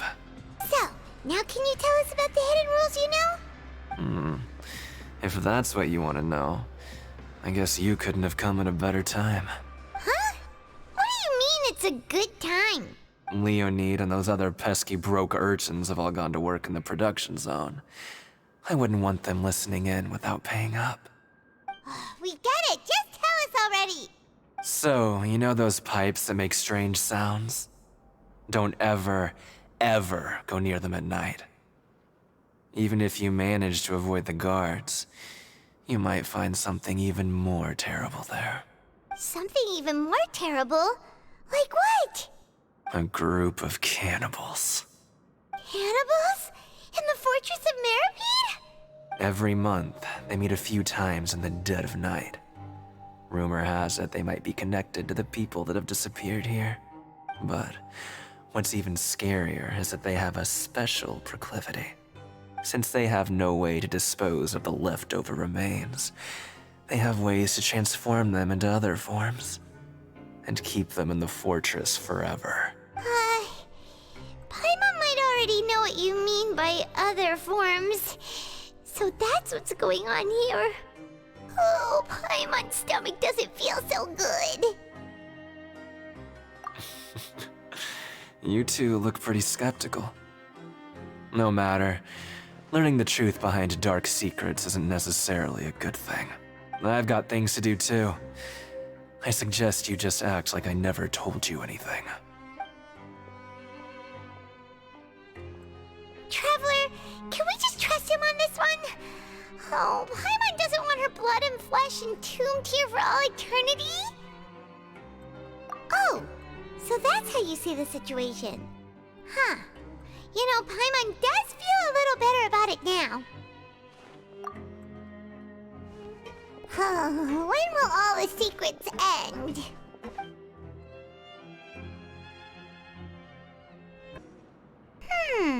Their attitude sure is suspicious. Like they're trying to avoid us. But if they're being so obvious about acting weirdly, do you think they might just be trying to lure us in? Oh, this is all getting way too creepy for Paimon. So you mean we still need to investigate some more? Okay, if you say so. Hello, Fielding. What do you want? Criminals like you ought to be working right now. Catch my drift. We just want to ask you a simple question. Have you ever discovered anything odd during your nighttime patrols? Why are you asking about something like that?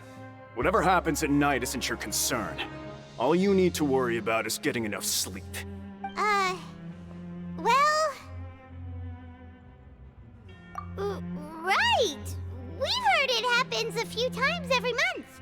Paimon has sensitive ears, so it makes it hard to sleep. Really? I see. But it's not like I'm on duty every night. And now that you mention it, I recall my colleagues talking about something like that before. They say that strange things tend to happen at night on pipe cleaning days. Lots of us don't willingly take those shifts. So, what happens at night on pipe cleaning days? And they just conduct regular cleaning of the fortress's drainage facilities. There are 3 pipe cleaning days per month, and it just so happens that today is one of the scheduled days. You can try to confirm the sounds tonight if you want, and if they're real, then I can report the issue to my superiors for you. Oh, okay. Then we'll keep both ears out tonight. If that's all, then I'll be leaving now. I advise you not to try anything funny, though. Even if I'm not on duty tonight, someone will still be watching you. Don't worry, we don't want any time added to our sentences. Oh, he left. So what do you think about the pipe cleaning days he mentioned? Right, both are a possibility. But Fielding did say that tonight is a cleaning night. Paimon knew you would say that. Alright, sounds like we'll be up all night tonight then. Paimon just hopes the guards don't catch us. Oh, Paimon's so tired. But we can't sleep yet. They'll be cleaning the pipes tonight, so it's the perfect chance for us to investigate. Whatever. Just be sure to wake Paimon if she dozes off. Paimon's worried something might happen if you go alone. Huh? Traveler? Did you fall asleep already?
Traveler, come on, wake up!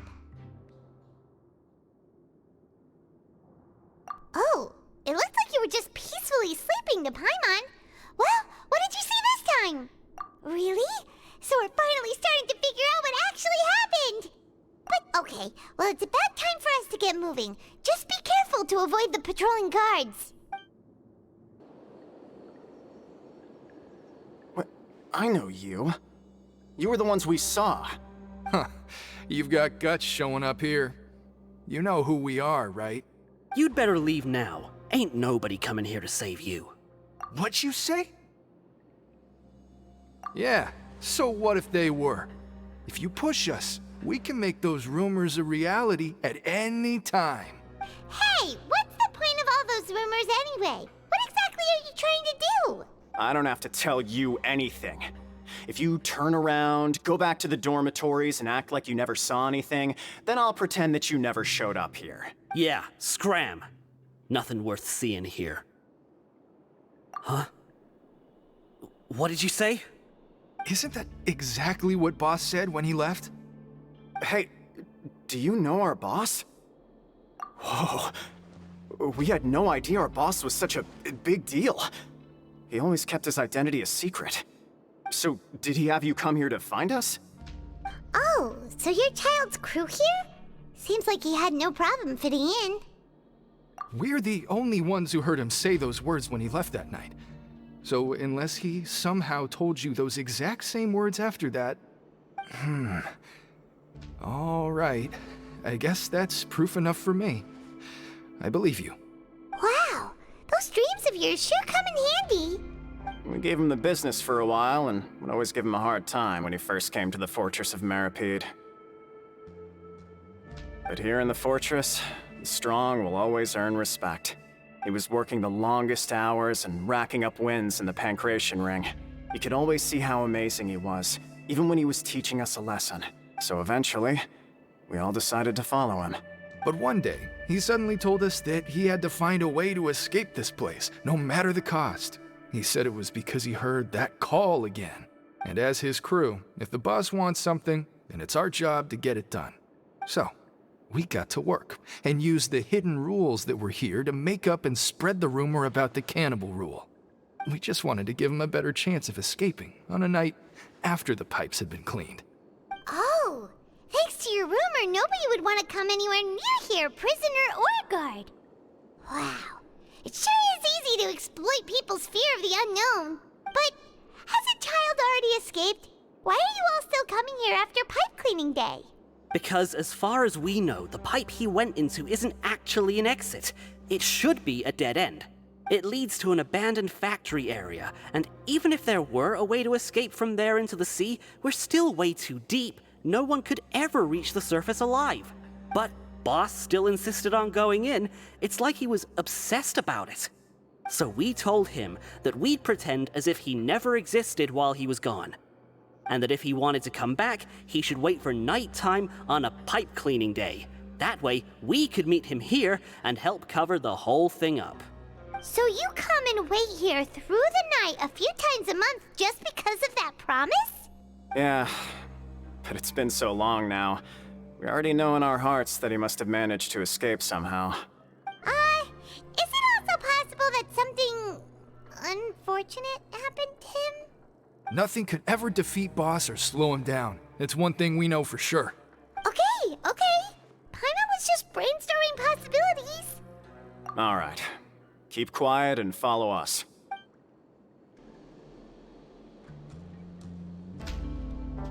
The way up from here has been sealed off. It's impossible to get through. Boss left by going down from here. It wasn't full of water at the time. Later, we came back hoping to have a look. That's when we found out it had been completely flooded. It's impossible to navigate unless you're an extremely skilled diver. Do you think Child got trapped by the water? Not likely. We all know that Boss was an incredible swimmer. Really? Then have him come investigate, pronto. Just be sure to tell us if you get any news about Boss. It's getting late. We should leave before the guards come this way. Yeah, we learned a lot about what happened to Child here. Let's get going! Whew. We finally learned some key information. Seems all of our investigative work has finally started to pay off. When you said you knew a diver, you were talking about Fremine, right? If we ask Linny, he'll definitely have Fremine help us. Ugh. Why is Child like this? What was he doing going into the pipes?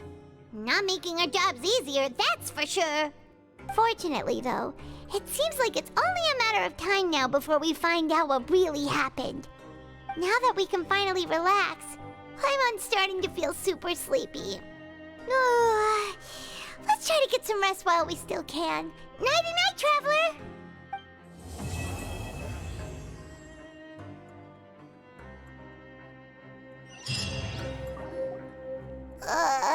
It's morning already? Oh, Paimon still needs more sleep. Huh? Wait, look over there! Isn't that... It's one of Linny's cards! Let Paimon see what's written on it. Maybe you haven't heard, but today is the monthly free day. Everyone has the day off today, which makes it the perfect time to do some investigating. It's been a while since we last talked. Have you been making any progress lately? Let's meet at our usual spot in the factory area before lunchtime. I have new information. Ooh, today's our lucky day. We have the day off. From the sound of it, Lenny's been making progress with his investigation. Wonder what he's discovered. We still have some time before we meet up. Let's talk with the people here for a bit more before we go.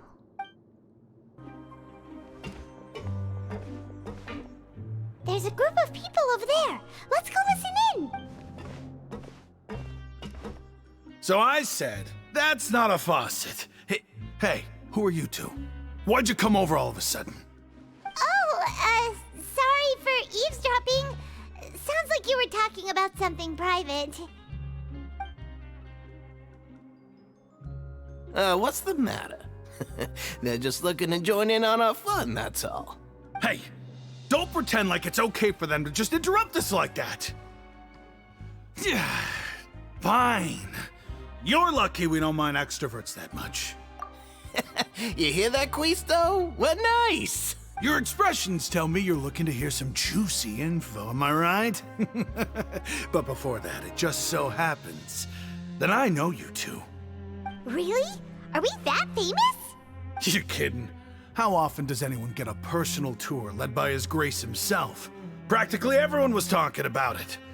Word has it that you also caused quite the kerfuffle. A little mistake, huh? I like the way you put it. You see, people with a good attitude can join our group anytime, unlike some of the others here. Your group? I'm Quisto, and this is Lavaroon. People usually call us the Bombshell Bros, but don't worry, we're not playing with bombs or anything. It's just that our information is always so explosive, and we blow minds on the regular. So, you two really like to gossip? Whew, you sure know how to embellish. No. You don't get it. Knowing intelligence will make things better for you here. For example, knowing who's working with whom, who has the latest rumors, who's not getting along. Wouldn't you like to know all that? Whoa, all this info's worth something, you know? You should prove you're worthy of it. I don't mind him. Quisto's always this way. Just play nice and say something to massage his ego. The welfare meals. Talk about the welfare meals. Right. That meal we had yesterday was super delicious. Paimon can still taste it whenever she closes her eyes. Is that so? To tell you the truth, I've been helping out with making those welfare meals. I've been working as a kitchen assistant for about a month and a half now. Oh, so you're the one who made those delicious steaks. Amazing. You could be a professional chef. You are correct. I am a true professional. In fact, I even went to culinary school. Since you like my cooking, I guess that means we share similar tastes. Listen carefully. This little bombshell will help you learn what's really going on here in the fortress.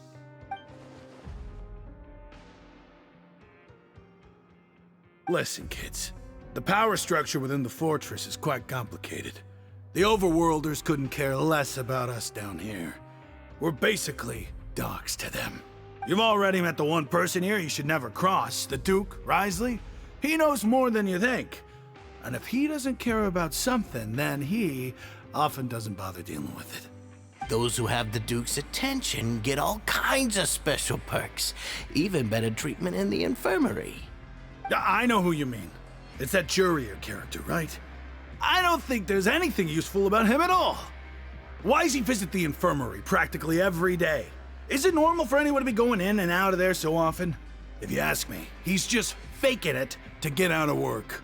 But did you know that Jurier was a talented researcher from the Fontaine Research Institute before he came here? There's no denying that. I don't care if he was a researcher that could turn dirt into Mora. Once you're in the fortress of Meropide, you're just another inmate like everybody else. Speaking of which, the last time I saw him, he was passing by in the corridor with Lorvine. I also heard they started arguing in the library and got into a fight, right? Guess that's just how terrible of a guy he is. You mean he hit a woman? Wow, I never imagined he was that bad. But that Lorvine's also quite the odd one, you know? She's always gabbing away, got into a fight with a man, and she also got sent to the infirmary. Come to think of it, I always see her going to the sick bay every couple of days, too. Huh. Wait a second. You don't think? Do you think could it be that they're secretly meeting there to go on dates? But it's really hard to imagine. After all, I do remember seeing Lorvine beat Jiraiya to a pulp that one time. And we might be overthinking things.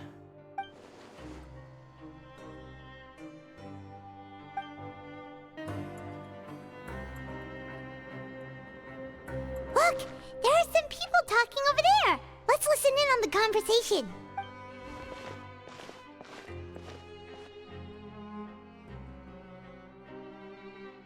If you ask me, those pompous parasites on the surface act like they're all a bunch of aristocrats. Do any of them give half a hoot about a bunch of dogs like us? Hey, speak for yourself, mate. I'm no dog. Oh, you think you're special or something? If you're here, then you're just a convict like the rest of us. I've heard that even if you're released after serving your sentence, going back to life on the surface ain't any better. Once a criminal, always a criminal. We're marked for life. I don't buy that. Hey, how cool would it be if the whole world was destroyed by a giant flood and everyone had to start over from nothing? What kind of filthy bilgewater are you spewing? I have family up there. You best shut your sewer hole with talk like that. Listen, things ain't so great on the surface, but who says that you have to leave? I've heard that you can still stay here and work even after you've served your sentence. Not bad if you ask me. Who wants to live in the ruddy overworld anyway? And what makes you think they'd want to hire someone like you? It's one of the great mysteries of the universe, how someone as useless as you is so confident. Whoa. Sounds like they're really unhappy about the overworld. Speaking of which, Paimon never heard anyone use the words overworld or underworld when we were living up there. Is it only something the inmates down here say? That's true. Hey, you over there. Yeah, you. Say, do you like playing card games? You know, like Genius Invocation TCG? You TCG players are like mint in the wild, literally sprouting up everywhere. Hey, come on now. What's wrong with finding fellow Invocation aficionados? Anyway, care to join me for a game? All right. No pressure. But why would you be looking for people to play Genius Invocation in a place like this? Don't people usually come here to fight? Whether you're throwing down cards or throwing punches, it's all a competition, isn't it? It's all the same in my eyes. There are lots of card players here in the fortress. When I saw you, I immediately thought, hey, even outsiders from other nations play cards. So I came over to say hi. Sure. Great! Since you've been here longer than us, you need to flex your seniority a little bit, right? Maybe you could start by telling us newcomers some stories about this place. I thought you would have already heard everything by now. All right, then. Did you have anything specific in mind? Or do you want me to just pick a topic? Why don't you pick? We'll let you know if we've heard it already. All right. Have you heard any strange rumors since you've arrived? Then, did you know that there are some people who are always gossiping over in the corner? Yeah, so you've already met those two. They're quite a pair. They always keep an eye out for the latest happenings and gossip about everything. I've never seen anyone with more time on their hands. I heard that they used to be a chef and a bartender before they were sent down here. You know how bartenders are, always chatting with customers. And chefs love to pass the time just hanging out when they're not cooking. Good to know. Do you have anything else to tell us? Let me think. Sounds like you want to hear something a little more tantalizing. Oh, did you know that the Duke was also a convict in the fortress of Meripede before? Huh? Wait, are you serious? That's right. The Duke was an inmate just like you and me. Seems he was exiled here for committing some crime. Who knows how he ended up rising up to become the warden, though. To go from an ordinary inmate to becoming the manager of the whole place? I'm not gonna lie, I kinda respect that. A forbidden zone? Sounds like something that someone just made up. I've never heard of that. Where did you hear about it? It's just a rumor we've been hearing, but no worries if you've never heard of it. Do you have anything else you can tell us? Anything else? Not that I can think of, but I'll be sure to tell you anything interesting I hear next time. You'll have to play a game of Genius Invocation with me first, though.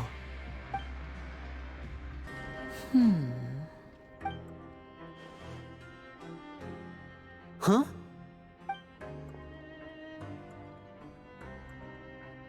That look in your eyes. You found something? Hey, this is no time to be modest. Just tell him we found a boatload of information. Oh, as expected of the legendary duo, you have my full and undivided attention. Huh. I'd have never guessed that myself. The rumors swirling about this place are unreliable after all, and Master Child probably went missing because he found a way out. He is a harbinger after all. I suppose he's much more resourceful than I initially gave him credit for. Unfortunately, this isn't enough for our final report to Father. We need to find out Master Child's exact whereabouts. Father told me that even though Master Child said he was just coming to Fontaine for a vacation, he actually had some personal reasons. His agenda might be linked to his disappearance. His escape route is already flooded, so we'll have to task someone with professional diving skills to chase after him. Well, when you put it that way, it's obvious that only Fremine would be up to the task. Bingo! Is he around? He's working today. Coming here as a group would have attracted too much attention. I'll talk to him about it later. It's the least I can do. We're all in this together, so it's only fair for us to fulfill our end of the bargain. Honestly, I'm far more impressed by you guys managing to collect all this information right under Wriothesley's watchful eyes. Collecting information has always been our strong point. Now, let me think. To find out more information, Fremine will have to retrace Master Child's original route. And if he's to do that, he'll have to set out on the next pipe cleaning day at the earliest. That's 6 days from now. And after that, he'll probably take another 2 or 3 days to return. You can even estimate how long it'll take for him to get back? We've been working together for a long time. We know each other's capabilities like the backs of our hands. Traveler, what say you to meeting here 9 days from now? We'll be able to pick up Fremine while we're at it, too. Oh, and there's just one last thing we'd like your help with. Though we can just sit back and wait for Fremine's report on Master Child's whereabouts, we still need to make more progress on the investigation of the Forbidden Zone.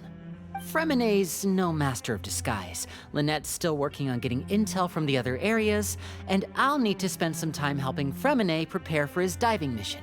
So, you are the only ones we can count on. What do you want us to do? Will it be hard? Well, I won't call it easy per se, but I think you'll be able to pull it off. Listen carefully. You'll need to find an excuse to get into the infirmary and investigate the room and environs. You've mentioned several sketchy-looking people always meeting at the infirmary earlier, so it probably has something to do with the secret we're hoping to uncover. You've already met the head nurse, so she'll be less suspicious of you. Investigate the internal structure of the infirmary and any active dealings within, and pass those on to me alongside anything else you're able to discover. But also, there's no need to take risks. Don't forget, safety always comes first.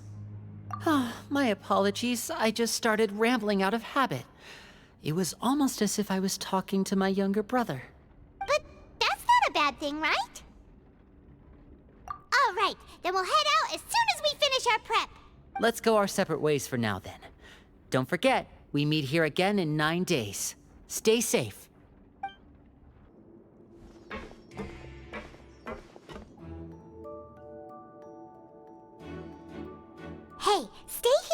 Now, Paimon will take a peek. There seem to be several people inside.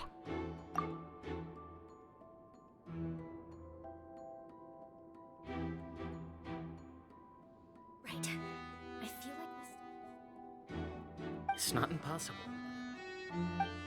Oh. It's a bit hard to understand them from here, so why don't we just try to talk to them in person? Let's go as soon as you're ready.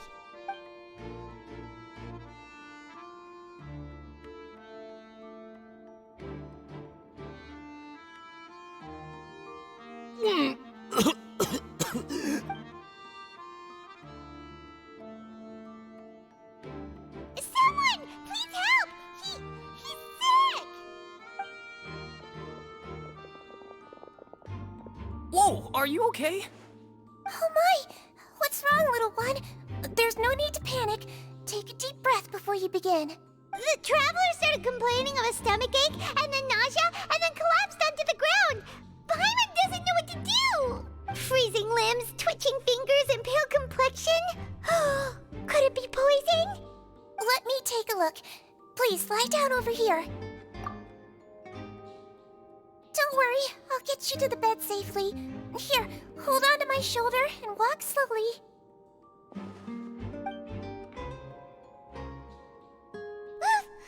You can do it, traveler! Don't apologize. You're sick after all. Now, please relax. I'm just going to do a preliminary checkup on you.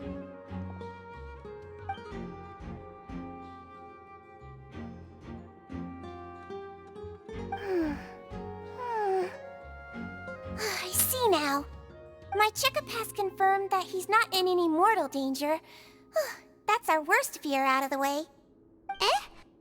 Oh, that's good. But I'll continue my diagnosis of the patient now. Please, relax and take a deep breath.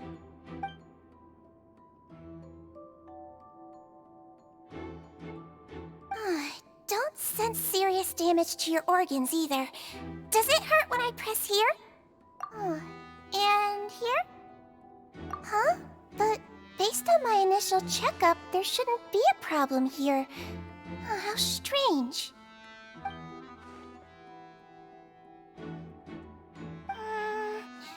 What about here? Does this hurt? Oh, I understand. So that's what it is. I think you just ate something that disagreed with you. That's all.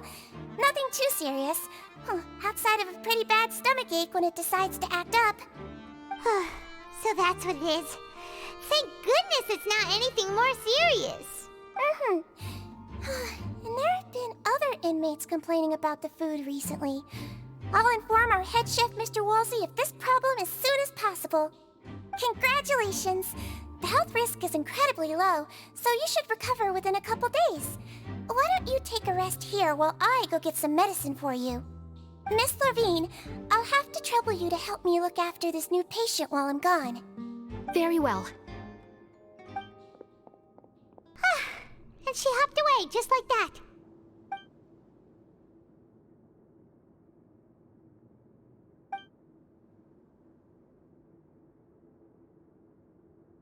Hello. So how are you feeling now?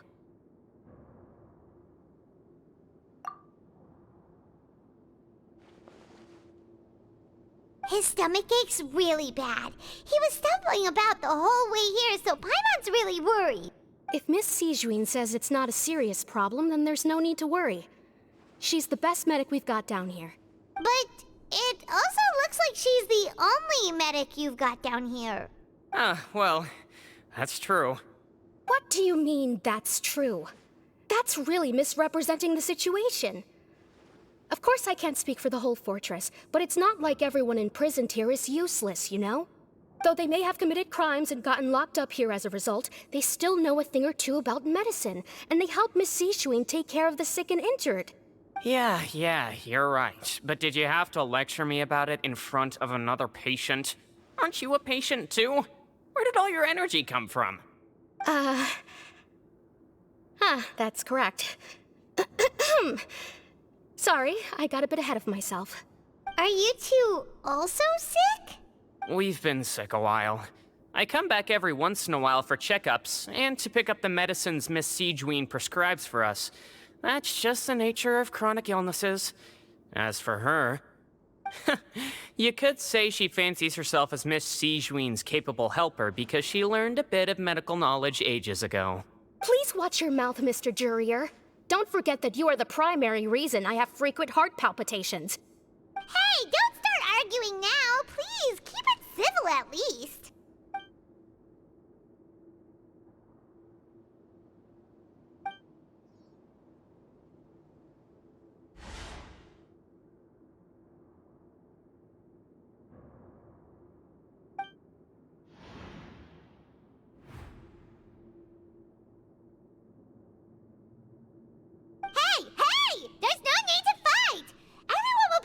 Someday, so there's no need to argue over silly things like this! But... Release. It's way too early for us to even think about that. And who the heck knows if we'd even be able to continue our previous lives?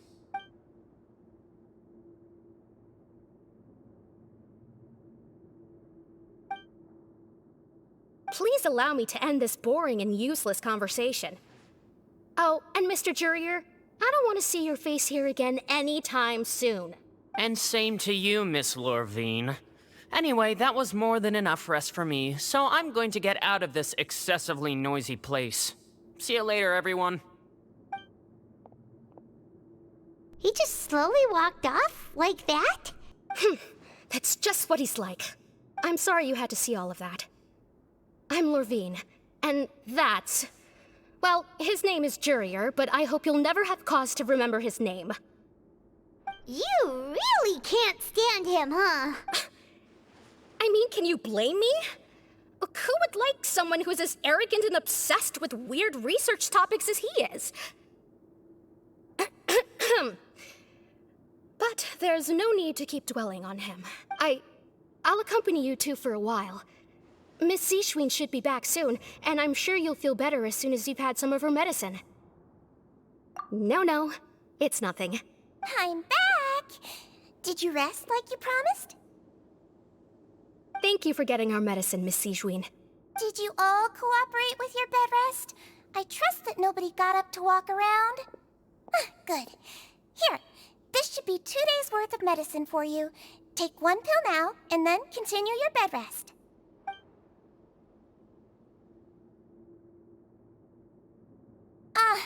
Miss Lorvine, I left in a bit of a hurry just now. Do you still remember if we discussed the color of the pill that you should be taking today? I remember. You said it should be yellow. Yellow, huh? I understand. These are yours.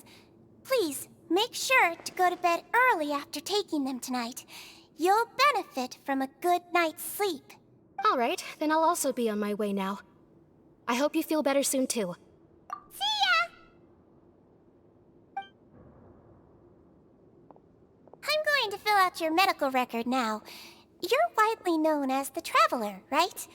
I just want to double-check a few details, if that's all right with you. Those two made quite the commotion just now, so why don't we let the Traveler rest? Paimon can answer the questions instead.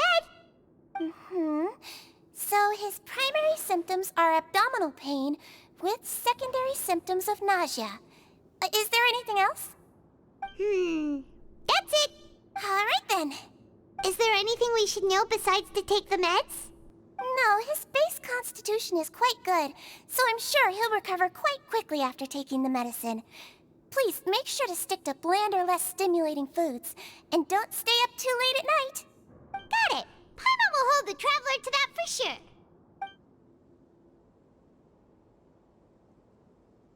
Oh, you're going to take a nap already? Okay then, you get some rest.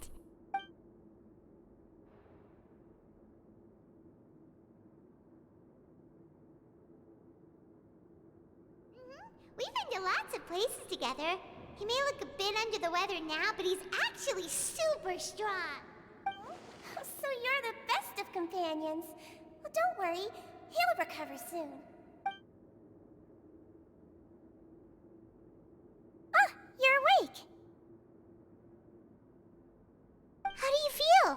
slept for a really long time, but we never left.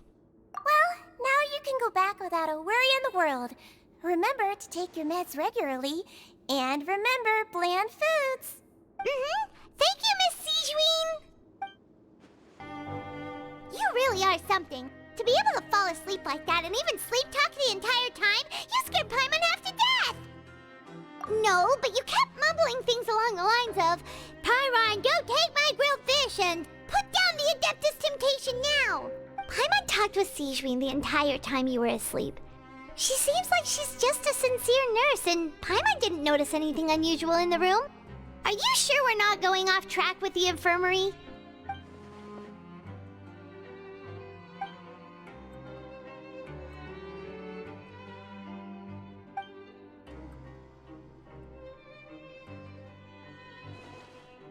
Whoa! You really are super thorough! All those tiny little suspicious things that Paimon didn't even pick up on! We've gotta get the info to Linny!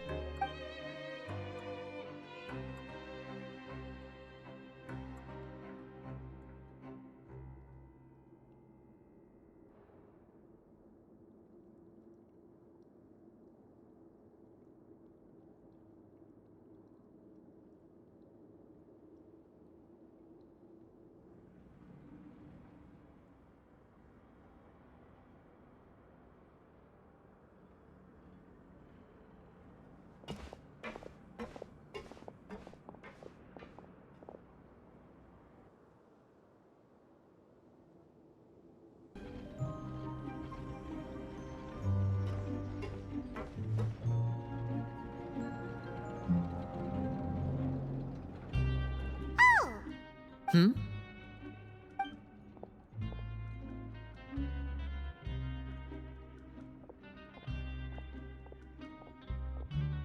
Did you two run into any trouble over the past few days? No, we just worked our shifts according to the schedule. Nothing weird happened. That's good. That means you didn't raise any suspicions when you infiltrated the infirmary. We've taken a look at the slip you've sent. Fremine successfully left the grounds via the pipes 2 days ago, and as of last night, Lynette has also infiltrated the infirmary after faking an illness. Wait, why is she getting involved as well? You already went above and beyond when you scoped out the infirmary. To put it more bluntly, even if we were to view that as something you did in exchange for Fremine's help, you've already done more than enough. Infiltrating a guarded stronghold is a different kind of job from a one-off investigation. We want to avoid using the same faces over and over and reduce the amount of suspicion that will fall on any given person. Lynette also felt like you have already taken the first step for us, so she should be the one to finish the job. So that's what Lynette thinks. Oh, Paimon hopes everything's going well for her. Then, let's go check on Lynette before Fremine returns. If everything went well, then she should be wrapping up her investigation right about now. Is now really a good time to go over? According to my observations, Sigeween always spends around half an hour away from the infirmary right before lunch. Lynette knows this as well, so this should be a good time to meet up with her. Also, I'm her brother, remember? It's only natural for an older brother to care about his younger sister's well-being. Okay, then let's head over right away! Lynette should be here right now. Huh. Strange. Lynette? As expected, Sigeween isn't here, but why isn't Lynette here? No, Lynette rarely deviates from the plan. We agreed that if she were to make changes on the fly, she'd find a way to let me know. Unless... Let's see if there are any clues around here. We can look while we wait for her. Who knows? Maybe she'll be back soon. Okay. There are some books here and a few files. They all look like medical records. Advanced nursing, how to raise the spirit of your patients, a quick guide to the psychology of emotions, and the meaning of laughter. These sure are some interesting books. Who knew Sigeween would be interested in these kinds of things? She even has books on understanding people's motivations and feelings. Is it because she's a Melusine? Or does she have a need to understand her patient's emotional state? Seems quite normal to me. These are skills that would come in handy for a nurse from time to time. None of the beds have any signs of having been slept in, except that one over there. That's the one Lynette must have used, right? You said she was pretending to be sick. Mm-hmm. She would have said her migraine was having a particularly bad flare-up. Generally speaking, the head nurse would then ask her to lie down and rest, while she left to retrieve the medication. Which means either the head nurse didn't return the entire time from when Lynette laid down up until she left the bed, or the nurse intentionally left it this way. This is it! We saw it before! Wait, this thing? It doesn't look like it's been disguised that well. The space behind it is empty. From its size, I don't think it's an entrance that is meant to be taken apart. There's probably a mechanism around here somewhere. Could Lynette have tried to get inside? But if that's the case, she would have contacted me for sure. Let's look around here for some more clues. Don't panic, just take another look.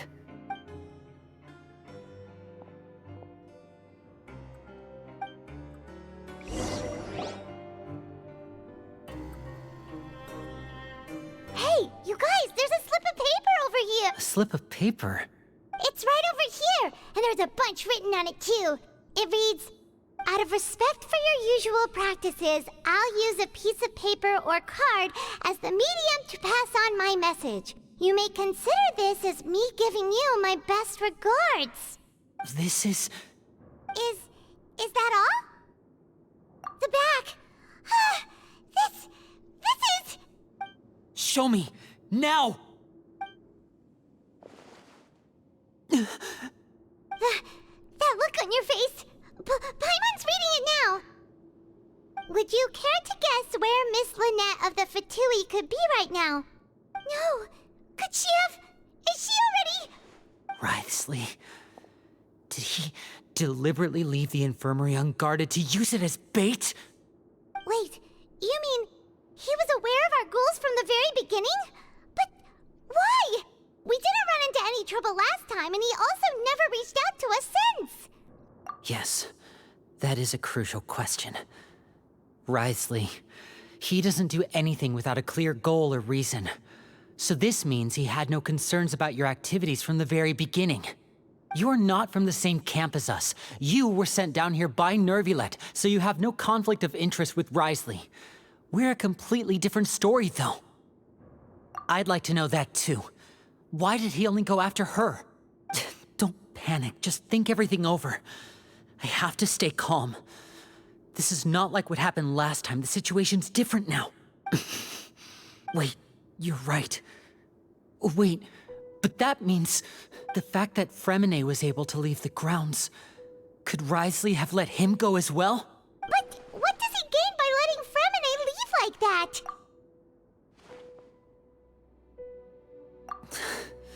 So he's challenging me and trying to provoke me, I'm sure of it. We never should have sent out Fremine. We had to go through all that trouble to find an opening to sneak him around the guards and into the pipe, and we even thought luck was on our side. If Wriothesley let him leave on purpose, then he's probably in a terrible spot now as well. Lenny's getting more and more panicked. We have to calm him down. Don't be like this, Lenny. Fremine wouldn't have left if we hadn't told you about Child. That was our fault. No, I'm the leader of this operation, and I'm the one responsible for this team. I was the one who failed to protect them. I'll go talk to Wriothesley. Hey, don't be reckless! Traveler, please, talk some sense into him! I simply cannot allow Lynette to be abducted again. I have to go. I'll find a way to get them back! He's rushed out the door! After him!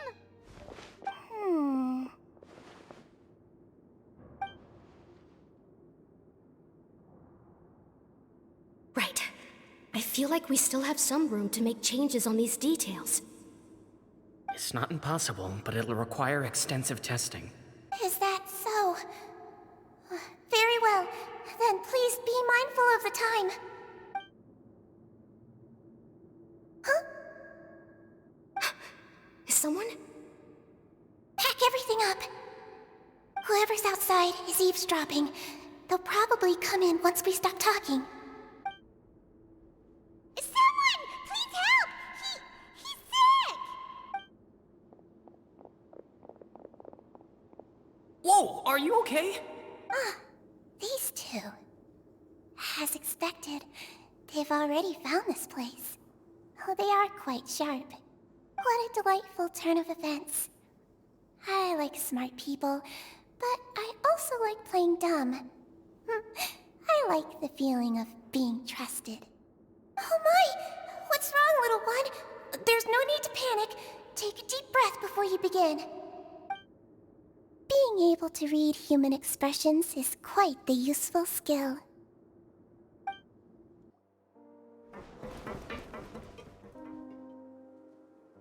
Come out and face me, Wriothesley!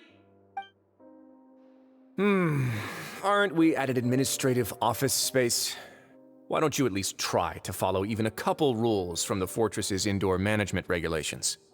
What did you do to my sister? I ran into the young miss at the infirmary. I'd heard that she was suffering from quite the migraine, so I decided to invite her over for a cup of tea. I do have some teas in my collection that can work wonders against such an illness. Stop joking around! Where did you take my siblings? I have also heard that your performances are quite the spectacle. Miss Lynette would sometimes enter a box filled with water, only to emerge the next second from another place altogether. Maybe she'll appear behind you right now if you were to turn your head. Is he trying to trick me into turning my head? No, he's probably not looking to attack me right now. All of the hostages are in his hands, and he's even in the mood for small talk. That means Lynette is probably still alive. You knew we were investigating the infirmary from the start, so you deliberately aroused the Traveler's suspicions and baited us into continuing our investigation, just so that you'd be able to kidnap Lynette. As for Fremine, no, you probably didn't even interfere with Child's escape. You let him go, so you could purge the Fatui members that we had planted into your ranks. There was no need to do so. The Fortress of Meripede is a pretty pleasant place. Most people enjoy their lives here. The only ones who act differently are those with personal agendas. It was quite easy to identify your colleagues. You removed our original members and spread the news of Child's escape so Father would assign our team to come down and investigate. Fremine has also fallen into your hands, right? If you're oh so omnipotent and so in control, why would you need hostages? One correction. Lynette is in my hands right now, but Fremine is not. He's not. What do you really want? Lenny! Oh, wonderful. Everyone is here, so I'll only need to say this once. Thank you so much for cooperating with me. Eager and to the point, I see. Alas, only Miss Lynette is currently having a cup of the fortress's finest tea.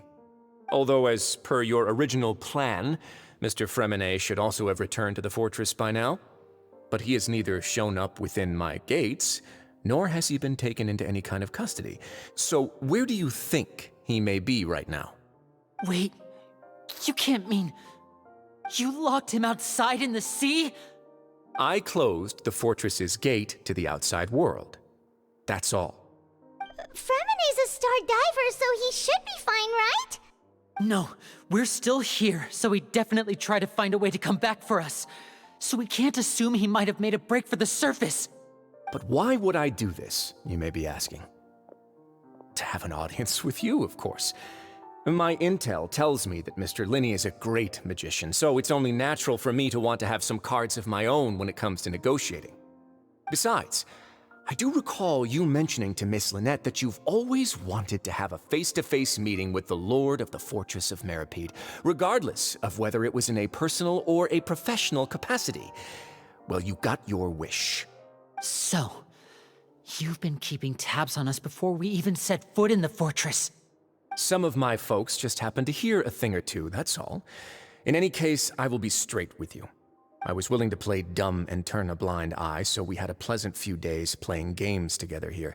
But once you started focusing on the Forbidden Zone, all of that changed. Mr. Linney, the cards are stacked against you right now. Miss Lynette is in my hands, and Mr. Fremine is still slowly being pickled out there in the brine. You know just as well as I that he cannot last out there forever. You need do but one thing to guarantee their safety. I would like you to contact your superior, and ideally invite her over for a cup of tea with me. You want to see Father? But why should she bother giving you an audience? Well, if she cares for the well-being of her dearest children, she should have plenty of motivation to join me for a parents' evening. I've heard that the bonds between the members of the House of the Hearth are like the bonds of family. I don't see why she would refuse. Why did you think Father sent us to handle the Fortress of Meropide? This place is basically a no-man's land. It wouldn't be fitting for anyone as important as a harbinger like Father to come here in person. Oh, I see. So it's because she doesn't care for my place here. That's such a shame. After all, I've amassed quite the tea collection. I was looking forward to sharing it with her. Both Monsieur Neuvillette and Lady Farina have already received many samples as gifts. Was this the extent of your master plan to get to Father? No matter how much pressure you may put on me, I won't allow you to use us to blackmail her. You people really are difficult to get along with. All I'm asking for is a face-to-face conversation. Does she truly have no interest in the fortress's secret? Mr. Linney, you have one last chance to invite your father here. If you refuse... Linny! Instead of asking why I'm doing this, why don't you try to see things from my perspective for a second? From the very beginning, the Fatui has been actively infiltrating my fortress. I gave you a warning by cutting off the first few operatives I found, but that only caused you to double down. Had you given up on the fortress then and there, I'd have no reason to want to talk. Mr. Fremenet left the fortress on his own, and Miss Lynette tried to pry out my secrets right in front of me. No matter how you look at it, the responsibility for this falls on you. I shouldn't ask Father to do anything because of us. 6, 5... Wait, 2, 1. Time's up. It really is a shame, Mr. Linney. Wriothesley! Negotiations have broken down. Please leave, ladies and gentlemen. It's time for my afternoon tea. Yeah, listen to the Traveler. If you can't talk to Linny, can you at least talk to us? You do realize that I'm only letting you go because of Neuvillette, yes? You're here helping him out, and I've already done my best to stay out of your way. But that doesn't mean you can just do whatever you want. The fortress may be small and remote, but it still has its own set of laws. Then how about this? Those who are capable deserve respect. You've spent quite some time investigating my home turf by now, so why don't you tell me a thing or two about what you found, I'll ask you 3 questions. Answer all of them correctly, and I'll agree to your request. Question 1. Regarding the hidden rules of the production zone, what is the truth behind the one about not being allowed to work for 3 days in a row?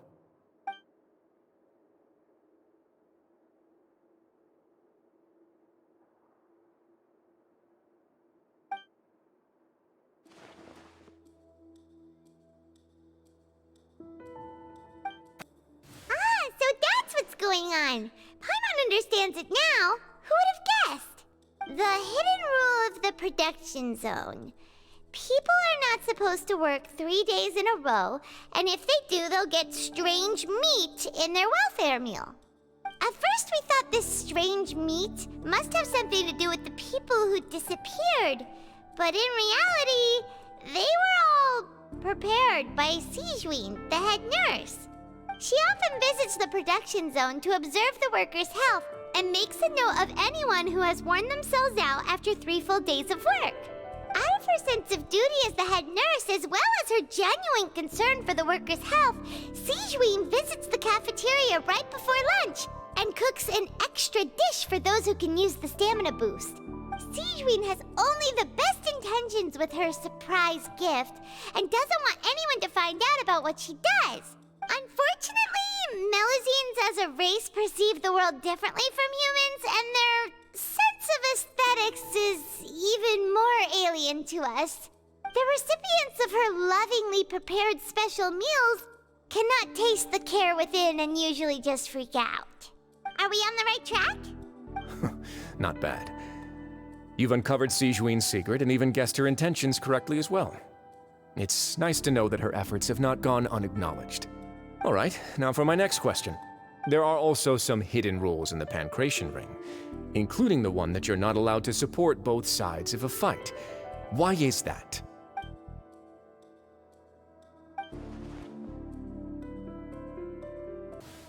Paimon gets this rule too now, so there really was nothing to be afraid of. That hidden rule of the Pancration Ring is about how, people are not supposed to bet on both boxers at the same time. And if they do, they'll receive a package containing a strange, blood-colored liquid. People get scared when they see it because they've subconsciously begun to associate it with the missing boxer. But really, it's just a bottle of the latest yet-to-be-named and packaged new Fanta trial product. A blood-red drink. It's no wonder even Fanta's own staff were questioning the company's decision-making. The company, facing backlash from its own staff, decided to try to trial the product on a smaller scale to see how it might be received by customers. They came to the Fortress of Meropide and offered to sponsor the Pancration tournament so they could push their new product. But the Duke completely refused to even entertain the idea. The Duke, knowing how valuable coupons are in the fortress, knew that only total idiots who didn't understand their true value would bother buying a Fanta product here. And so, only those who proved their stupidity by being dumb enough to bet on two opposing sides of the same match were selected to receive the drinks. I acknowledge the effort you've put into bringing the truth of this mystery to light. Although, based on your description, that Fanta promoter is a bit too careless with his words, I may just reconsider my collaboration with the company. All right, and here's the final question. What's the secret behind our head nurse and all of her patients in the infirmary? Stop your cruel and pointless games, Wriothesley! You know that we haven't finished our investigation, so there's no way we can answer the last question. The thought of sparing Lynette and Fremine never even crossed your mind! You'll pay for this! Ah! Lenny, are you alright? Oh, close one. I owe you, Sijuin. That was a fantastic shot. It was nothing, Your Grace. Sijuin? Though this gun may look like a toy, it's actually fully functional, as I just demonstrated. Sijuin... You... Not at all.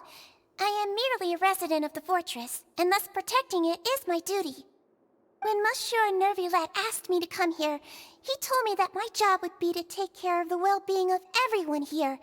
I am merely discharging my duties. But if you mean what you just said, then isn't Linny someone you should be looking after as well? Isn't he a resident here just like the rest of us? But I really am just doing what Monsieur Nervulette told me to do. Everything I did, I've done to protect them. Had I not, they would be in far more dire straits right now. His Grace knows it too, right? Your Grace?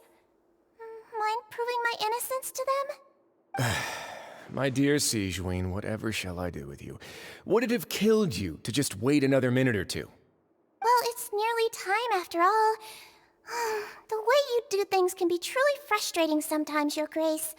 I figured I should try to talk some sense into you. What are you talking about? What time? Take me if you want. Let them go. How touching. Can you just give me one more minute? Don't be like that, Your Grace. All right, everyone, calm down. 2 more visitors will be arriving any time now. I'll go get a cup of tea. Miss Sijuin, I leave Miss Lynette in your care. You... What are you doing? I believe I hear footsteps.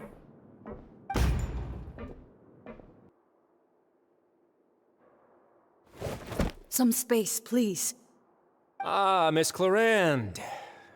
My door. Fremine... Fremine...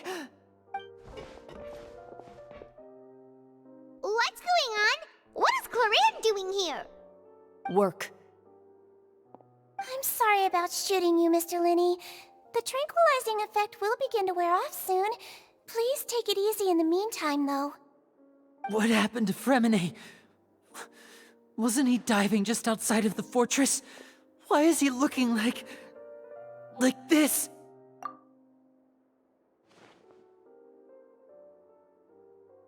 A flushed face, an accelerated pulse. He must have consumed primordial seawater. What did you say? Please, make some space. I'll need to give Mr. Fremine a more thorough checkup. Your Grace, I'll leave the rest to you. I'll talk to Clorand while you get Fremine to where he needs to be. Everything else can wait.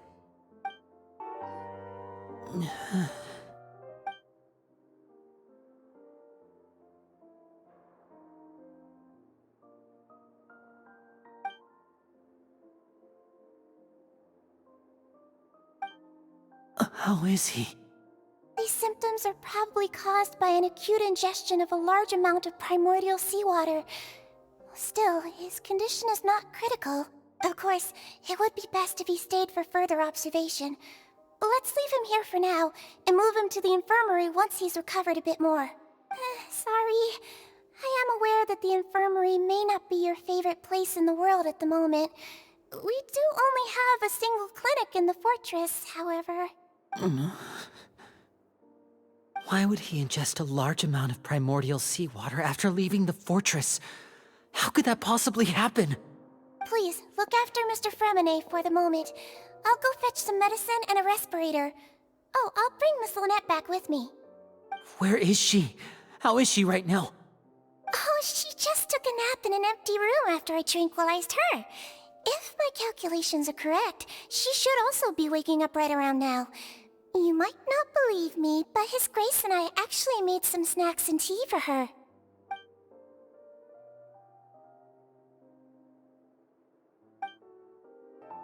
What's that look on your face? I thought I made good time on the way back. Oh, I'm just admiring your punctuality. Had you arrived just a few minutes later, Sigewinne may have been forced to shoot Mr. Linney again. How's the situation out there? The water has changed. It's pretty much as expected. The concentration of primordial seawater has increased significantly. I was only out there a short time, so it wasn't too bad. But if one were to stay for any significant amount of time... well, you can see how that boy's doing. Where was he when you found him? The abandoned zone at the end of the pipes. A good distance into the water. Closer than I thought. He must have recognized it early on and tried desperately to swim back. Locking the door was necessary. I don't think we could have saved two. Well, I did try to convince him that I had my reasons. Never seems to work, though. It would probably work on Neuvillette. He has a knack for picking out who had good intentions, even when the outcomes were all terrible. It's a bad sign if you're having to plead your case to Neuvillette. Want some tea? Not particularly. If you want to drink some that badly, just say so. Fine, I'd like to get some tea. Want me to get you a cup too, since I've already made it? Might as well then, I suppose. Actually, do you have a towel? I would like to dry my hair.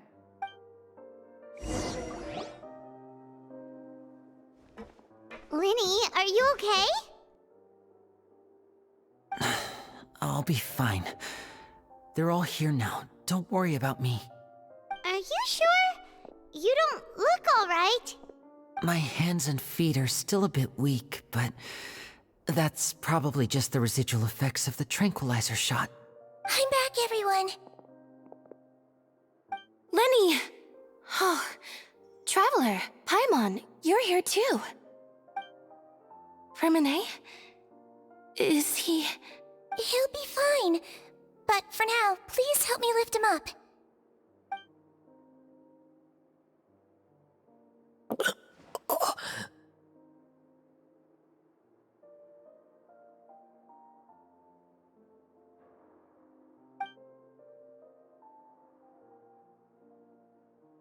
His breathing's beginning to slow down. Give me a hand and help me get him to the infirmary. Yeah, I'll take him from this side. Lynette, together? On it. Traveler, you seem pretty worried about him. Want to come with us? the Duke and Clarande are gone. They probably went to get some tea. The Duke will explain the truth in just a bit. Miss Clarande will need a break, since she only just returned from rescuing Fremine out of the sea.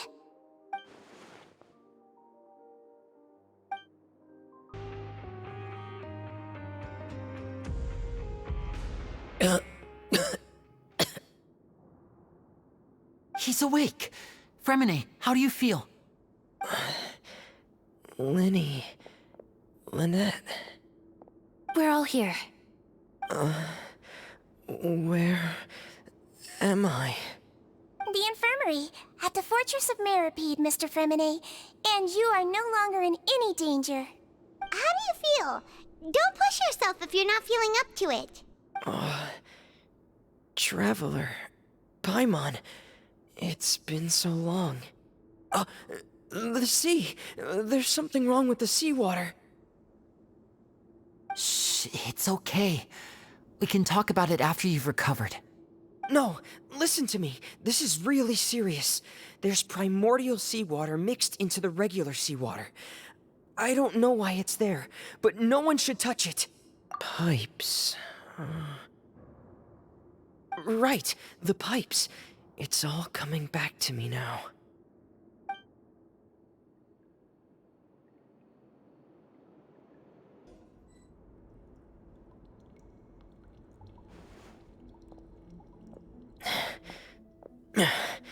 I'm in.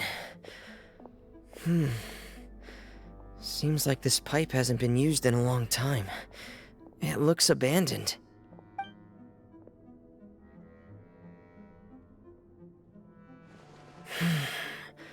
Where could Master Child be? This is where the water starts. Okay. Master Child probably dived into the water. I'll go take a look as well.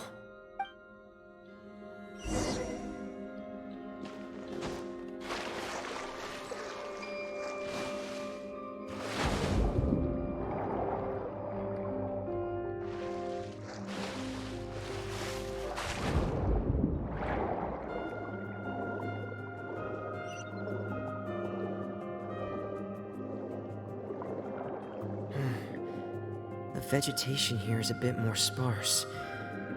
These traces aren't natural. A person must have left them, and recently. There are traces here too. I need to keep going. Huh? The traces are gone. But I don't see where he could have gone from here. Wait. What the...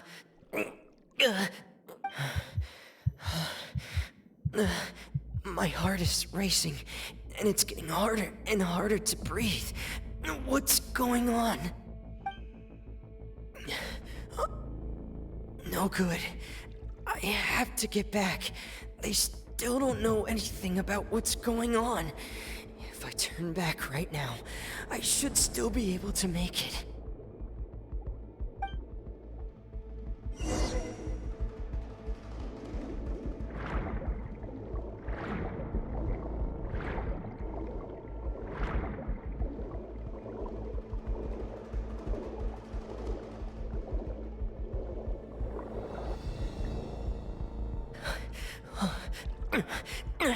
I can't die here. This is bad. I'm feeling worse and worse, and I'm still underwater. I have to push on.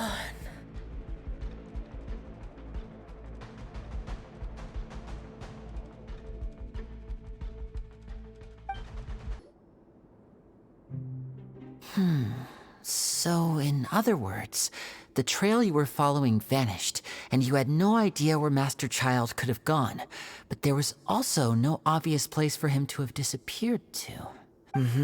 That's right. I tried my best to swim back, but I had already put some distance between myself and the fortress, and I just couldn't find the strength to keep going. I probably passed out some time after that, and you know the rest. Miss Clarand brought you back, but we also don't know why she just suddenly appeared at the fortress, or why she went out to save you. Miss Clarand, you say? I must go thank her in person. You're still too weak, Fremine. You can go after you've had some more rest. Miss Lynette is right. I believe Miss Clarand will stay here as a guest for another few days, so there's no need to hurry. A guest? Then I can assume Wriothesley was the one who invited her to come down here? You should ask His Grace about that. He'll be able to explain better than me. Yeah, it's about time he actually told us what's going on. Wanna come with us, Lenny? No, please go on without me. I don't want to leave just yet. Lenny. The logical part of my brain is aware that we're safe right now, but I still can't bring myself to leave. Both of you are just in danger. Understood. Then let's just sit together for a while. In that case, I'll leave the infirmary to you. The Traveler and I are going to head out for now. As long as you stay in here, I don't think you'll be disturbed. Thank you.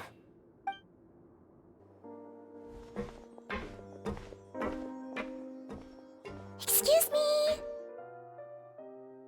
I take it Mr. Fremine's condition has stabilized? Of course. I wouldn't have left the infirmary otherwise. I've been expecting those two, but might I inquire as to the purpose of your visit, Miss Siegewien? I wanted to check up on Miss Clarand. How are you feeling? Mostly fine, I think. If you don't mind, I'd like to perform another quick physical exam. It'll just take a few minutes. All right. Thank you for looking out for me. I'll take my leave for now, then. Well, want to explain yourself, Wriothesley? Of course, but I'm not partial to the word choice of explain. How about enlighten? Where should I begin? How about you start by asking me any questions you have? You can start with whichever one you'd like to get answered the most. Then Paimon will begin. Did you know about Lenny's goals from the very beginning? No. I just knew they were Fatui operatives sent to the fortress by the Knave. As for their specific goals, I only figured those out as you made progress on your investigation. You managed to monitor and stay ahead of them even though you didn't know what they were trying to do?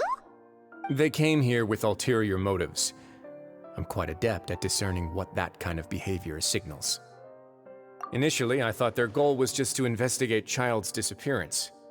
Linny suggested that I had deliberately let him escape, but in truth, I didn't really do anything special to help or hinder him while he was here. Everything he did, from finding helpers to leaving this place, he did on his own. Of course, it's inevitable that the Knave would make a big deal out of her fellow Harbinger's unexplained disappearance. I'm also quite curious about where that Harbinger went, so I figured I might as well let the Fatui do their own investigative work. All I care about is the answer. So you were hoping Lenny's group would just do your work for you! You make it sound like that's a bad thing. Unfortunately, things didn't go as planned. I assume that Fremine has told you already, the ratio of primordial seawater around the fortress of Meripede is on the rise. The Forbidden Zone has always been Linny's target, and you got roped into that investigation after running into him. I began to intervene out of concern for your safety, and also to prevent the fortress from becoming entangled in more irksome matters. Are the rumors true?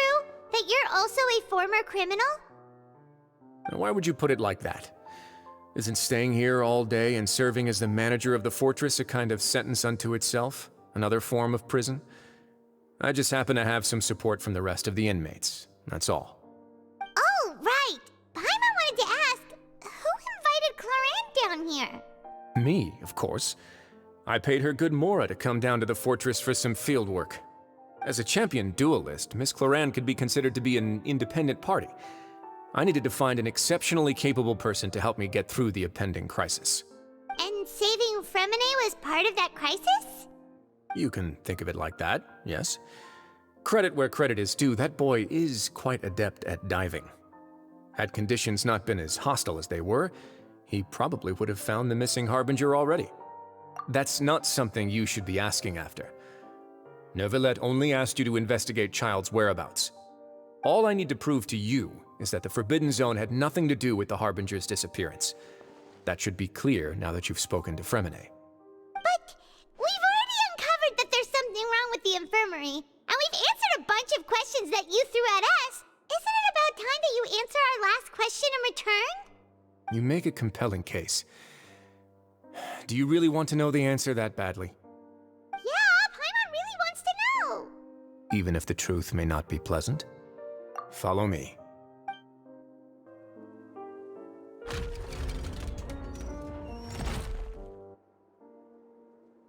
There's a hidden door here? And a whole basement behind it? Huh. You're pretty good at hiding stuff, Wriothesley. It seems you've forgotten just what kind of place the Fortress of Meropide is. Stand on the central plate. Wait, is there a secret mechanism or... Whoa!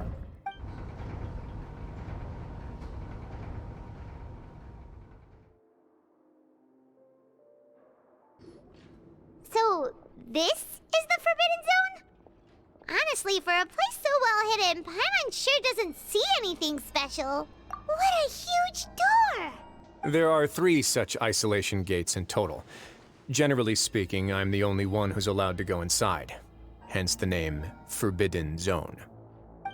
Am I correct to assume you're going to run on back and tell your little Fatui friends everything? Well, Paimon wasn't thinking of keeping anything from them. Well, I'd advise you wait until you've seen the whole truth of this place for yourself before deciding whether or not to tell them. Huh. So there's a switch on the side. Stand back.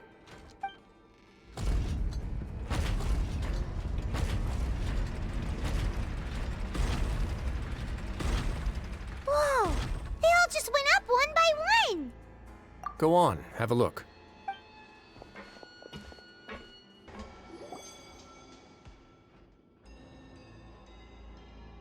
I've been interested in what lies beyond that gate ever since I assumed leadership of the Fortress of Meropide.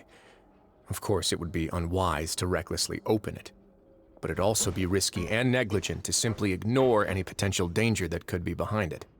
The readings on that dashboard have not budged since the day when I first laid eyes on this place. But over the past year, the needle has crept upwards from its original position, likely because some parameter it's been tracking has changed, if only infinitesimally. Normally, I would have ignored it, but I happened to have some free time when I noticed it, so I investigated. Any guesses what the reading could be tracking? Very reasonable guesses. I've considered both of those as well. Unfortunately, our dashboard is tracking something less ordinary. The temperature should vary with weather and climate changes, so for something that rarely shifts, the water pressure is more likely. We ran a few tests to increase the pressure from the outside, but the readings didn't change at all. Later on, a few more possibilities occurred to me, such as a potential connection with the primordial sea. I began to make a few preparations based on that hypothesis. Over the past few days, the needle has moved again. With that, and the symptoms that Fremine displayed after leaving the fortress, I can now confidently conclude that the readings represent the concentration of primordial seawater in the seawater nearby. The concentration of primordial seawater? But we're already under the sea! And that is precisely the problem. We're at the bottom of the sea, and now we're surrounded by toxic seawater. Somehow, primordial seawater got mixed in, and the concentration is steadily rising. Yes, that's very likely. But forget about the two of us!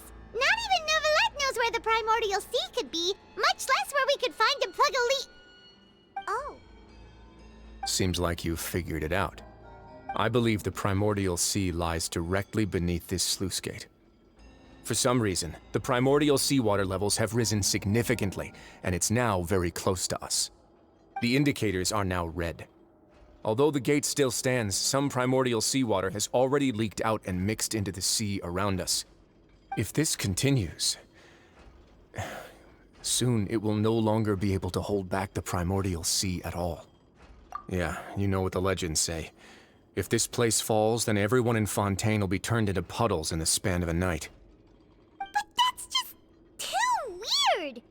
Why would the Fortress of Meropide be built right above a sluice gate for the primordial sea? Who built this place anyway? Your expression tells me you think this might be part of a vast, complicated conspiracy. To be honest, you might find the actual answer may be exceedingly boring. It's just that the secret of the Forbidden Zone had been long forgotten by the nation before I rediscovered it with my research. There's no single founder of the Fortress of Meropide in any traditional sense.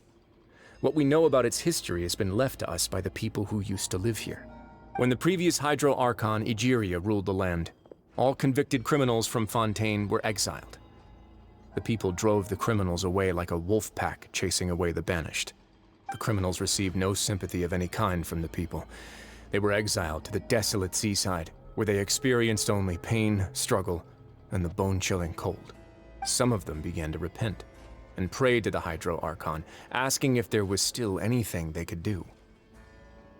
The Hydro Archon took pity on them and said, "You may go guard my secret, deep underneath the waves."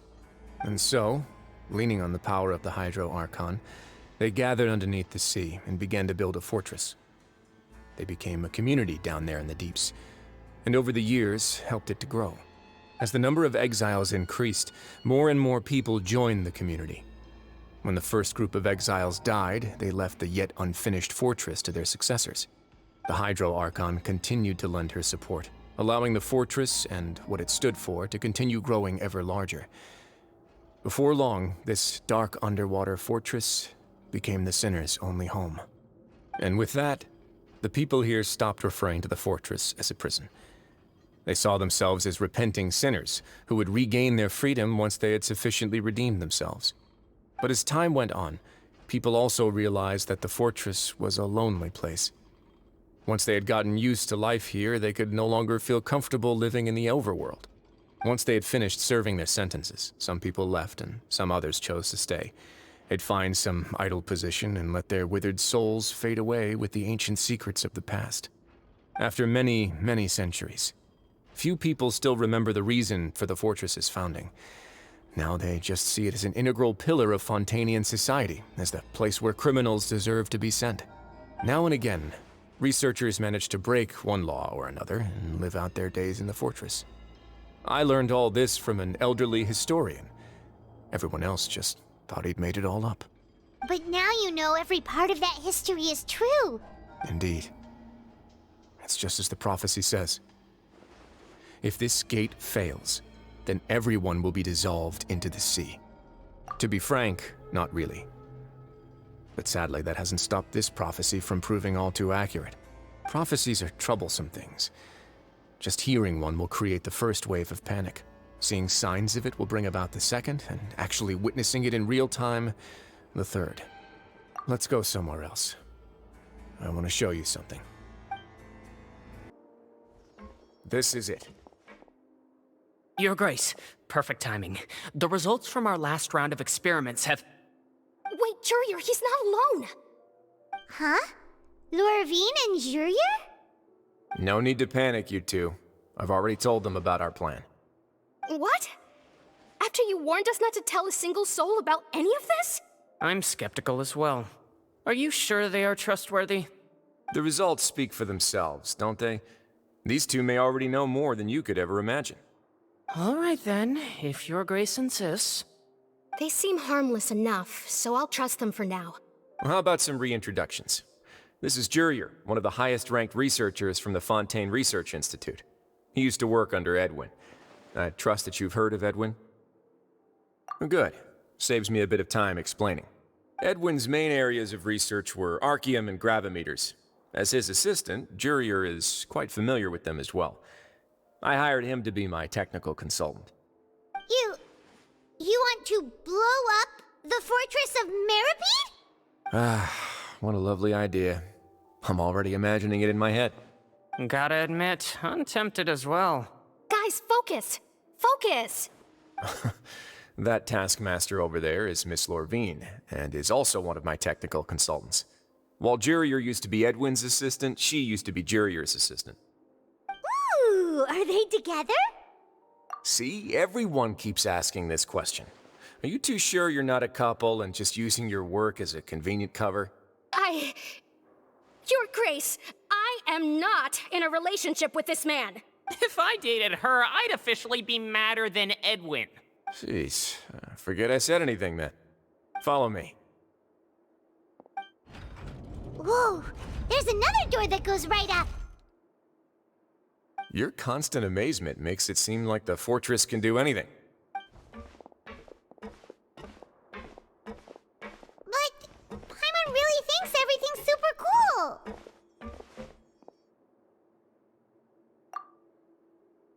Well, let's spice it up a bit. And here you go. What a huge ship? This is also a production zone that Paimon's never seen before. What's going on? How much do you know about Fontanian history? Not much at all. Well, then maybe you haven't heard the story of ancient Lemuria. To give you a quick rundown, Fontaine used to be ruled by the Lemurian dynasty. According to legend, the Lemurian king Remus came to this land after being inspired by divine revelation and found the seer Sibila, who had taken on the form of a golden bee. Taking the golden bee with him and riding on a huge ship, the Fortuna, he created his nation above the surging waves. He called his nation Lemuria and used the Fortuna to incessantly search for new tribes and islands, calling on them to join his empire.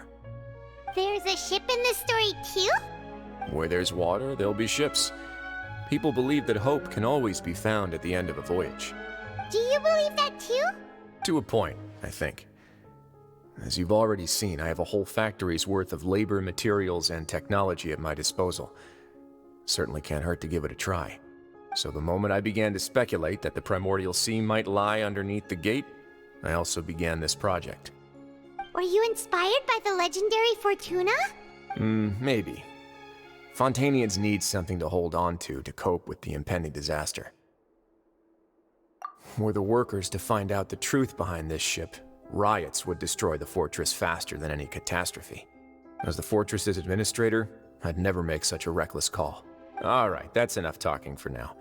I'll need another 3 cups of tea to soothe my throat. Do you have any other questions? Seems like you're good. Come on, I'll take you back. I'll leave you here for now. Oh, thank you so much. No worries. But don't forget, it's up to you whether or not you want to share what you just saw. What you do from here on out will likely affect those 3 as well.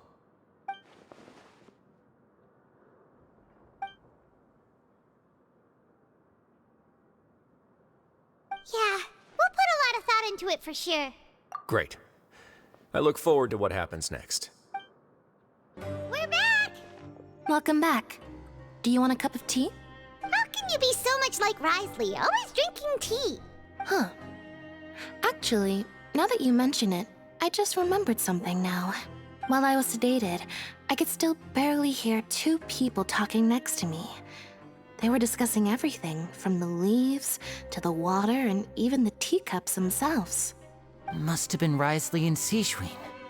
Yeah, I heard 1 male voice and 1 female, so it should have been the 2 of them. They really were just talking about brewing tea. I really can't make sense of this place. So, Traveler, Paimon, were you able to learn anything from Wriothesley? Yeah, he explained everything. Very well. Then, would you mind checking your answers against my speculations? Yeah, I took the time to rest, so I'm feeling a lot more relaxed now. Nobody else is around, and Miss Sigewinne is also busy with something or other. So let's just talk here. All right, then I'll posit my theories. I asked myself 3 questions. Firstly, why was Fremine affected by the primordial seawater? It was because he dove into the sea. My theory is, the long-lost primordial sea is probably very close to the fortress of Meropide. Ooh, he's good. He got that right on the first try. That's our Lenny. Secondly, Wriothesley's attitude changed dramatically during the course of our stay here. He ignored us completely at first, then suddenly roadblocked us. Why? I spent quite a long time thinking about this. If he has been monitoring the Fatui since the very beginning, he probably ignored us at first because he was hoping we could find Master Child for him. What's more, the Fortress of Meropide is not part of Fontaine's court system, nor does it report to Iudex Nervulet. Wriothesley is basically the king of a no-man's land. As long as the fortress doesn't do anything about Master Child's disappearance, Father can use it to pressure the Fontaine authorities. And while the two factions are pitted against each other, Wriothesley will be free to move between the parties of interest. If I had to guess, he probably has something that he's working on himself. It's likely related to the secret of the infirmary, but I just can't think of what it could be. You're super smart! Thanks so much. Then finally, there's the last question. If Wriothesley does have a plan, what could it be? All I know for now is that his plan probably has something to do with the changing nature of the seawater. He's even gotten Cloran to help him out. That can't be the full extent of what he's doing. There's probably a secret passageway behind the block in the infirmary, and there's something big in the fortress that most people here never get to see. He has a bargaining chip, and it could be important enough for Father to deal with him directly. I don't have enough information, so I have no idea what his chip might be. But let me guess. You have the last piece of the puzzle.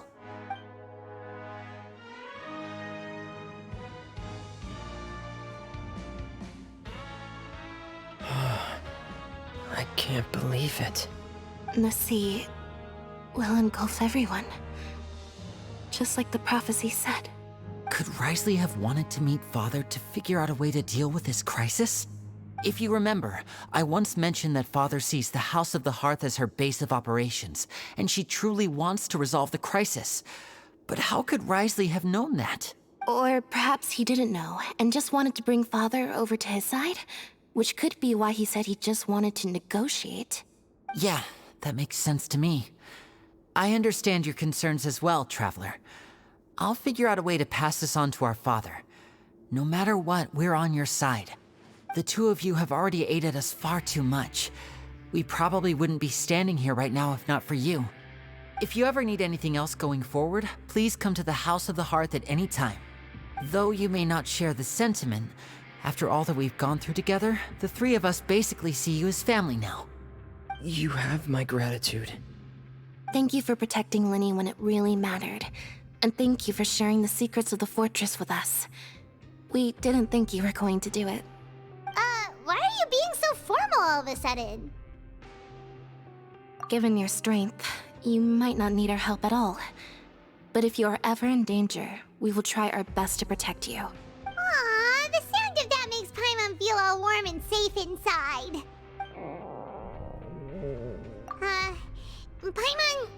Paimon's hungry. Oh, you've done so much already. Go get some food. Alright, then we'll catch you guys another time.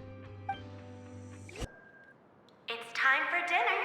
Welfare meals now being served in the coupon cafeteria.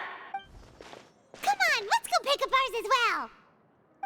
Traveler and Paimon, over here. Are you here for dinner too, Miss Sijween? And I'm taking the opportunity to prepare Miss Cloran's dinner as well. Huh. You're right. She's actually sitting in the fortress cafeteria. What would you like to eat? Yep, you can. I've already talked to our chef, Mr. Wolsey. It's all on me today, so you can get whatever you'd like. Me too! Don't forget Paimon! No problem. Just leave it to me.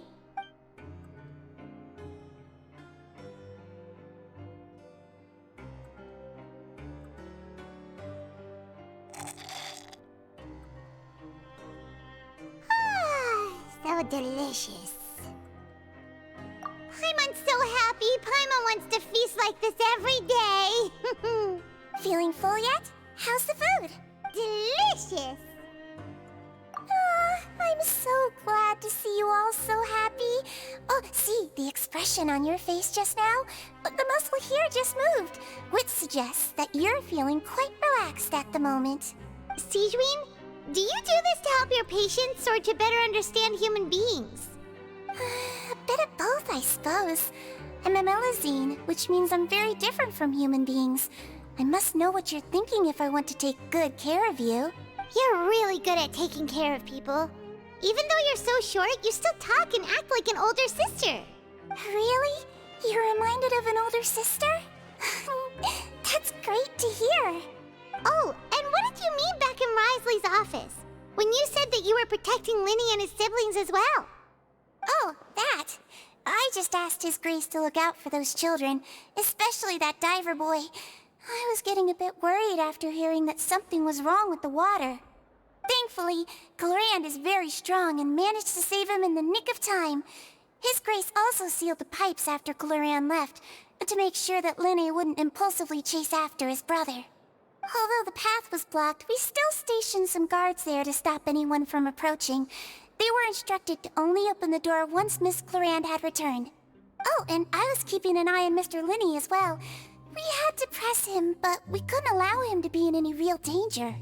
You were all super considerate and really thought everything through. It's just what we do down here at the fortress. At least this has been His Grace's style for as long as he's been the leader.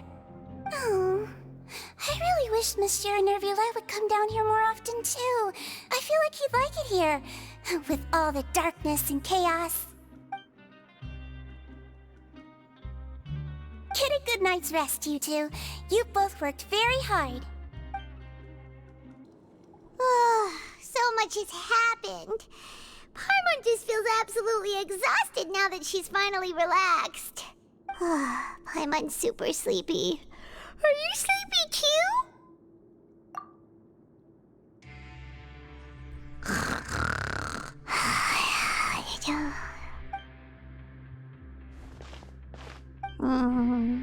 Delicious. Paimon wants seconds for free.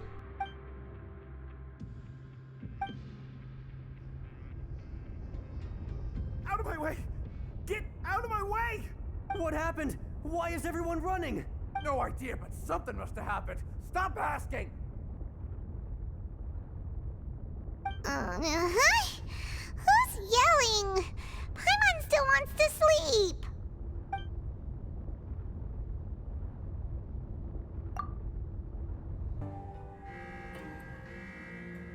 What happened? Why is everyone running around? Hey, what are you doing? No time to explain, mate. Goodbye. Hey, wait! What's wrong with these people? They won't even talk to us. They're here! Yeah, there you are! Oh, thank goodness! Quisto and Laveroon, do you know what happened here? We came here especially to inform you. Something seems to have gone terribly wrong just now. His Grace is telling everyone to evacuate and get out of here. Laveroon was saying you two are new here and you don't have many friends, so you might slip through the cracks. Haven't you heard all the stories like that? An evacuation is successfully completed, yet you only find out once you do a head count that 1 or 2 people are missing. Wait, weren't you the one who brought that up? Why is it suddenly my idea? Hey, shut up! Okay, whatever. The point is, you should come with us. Yeah, he said to get as far away as possible, upwards and outwards. Oh no, it can't be that thing! Whoa, wait, what? What? Hey, where are you going? We have to go find the Duke! You two just go and get out! Go on without us! Hey, hey! Be careful!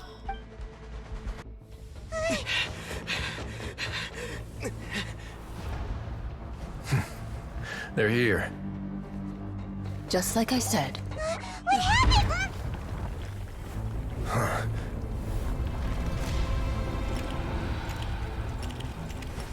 You're just in time. But be ready to run.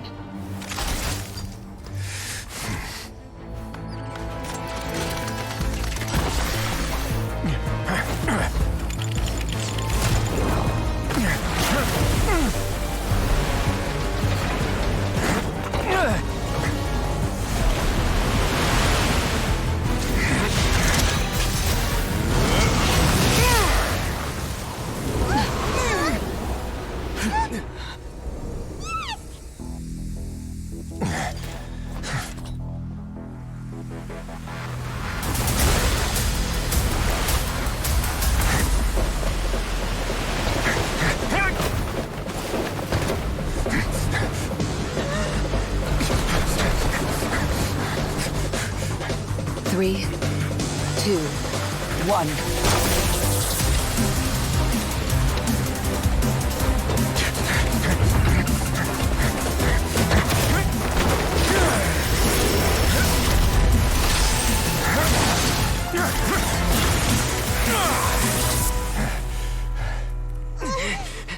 This won't hold it for long. Find Neuvillette. Tell him the defenses are about to collapse. Then what will happen to you? Until he arrives, we're the last line of defense.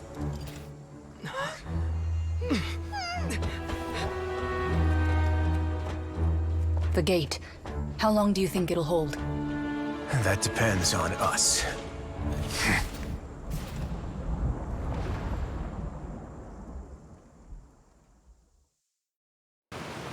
Neuvillette, why are you here? Traveler, I need you to head to the Opera House immediately. Farina will soon be meeting with the knave there. You must protect Farina, and make sure she doesn't spend too much time alone with her. Will do. You have my sincerest gratitude. Look, there are a ton of Fatui and Palais Mermonia people over there. The knave is probably here already. We need to hurry. Are you two the Traveler in Paimon? Monsieur Neuvillette has left instructions. Please follow me. Though I'm sure he's already explained, this should be a mostly cordial conversation, unlikely to give rise to violence. But it would be most appreciated if you could protect Lady Farina to the best of your abilities.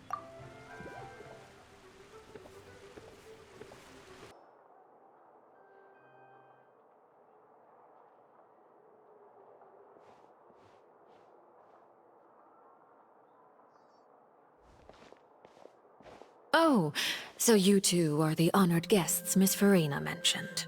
Of course, of course! How could they not attend a meeting such as this? I must always have 2 or more guests at my dessert table.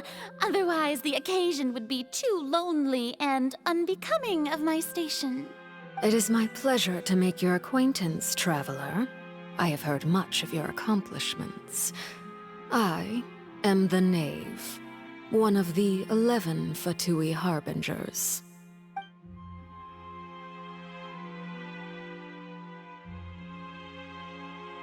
I've already prepared seats for you. Come, sit beside me. Perhaps you two are unaware of how Miss Farina and I do things. You see, we actually recently agreed to get together for tea when we had the time. See this? This is a limited type of confectionery that Miss Farina simply adores. There are only 16 slices sold every day. Here, why don't you and Paimon have a taste?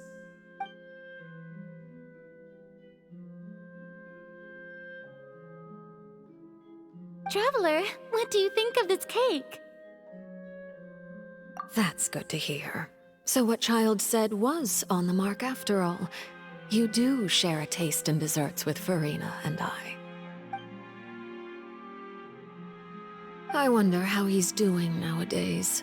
You must have heard, right? He's suddenly gone missing. I'm really worried about his safety, you know. Here's to hoping that he's an excellent swimmer. Since we're talking about him, I feel like I should add something. His martial prowess really looked certainly pretty impressive, yeah.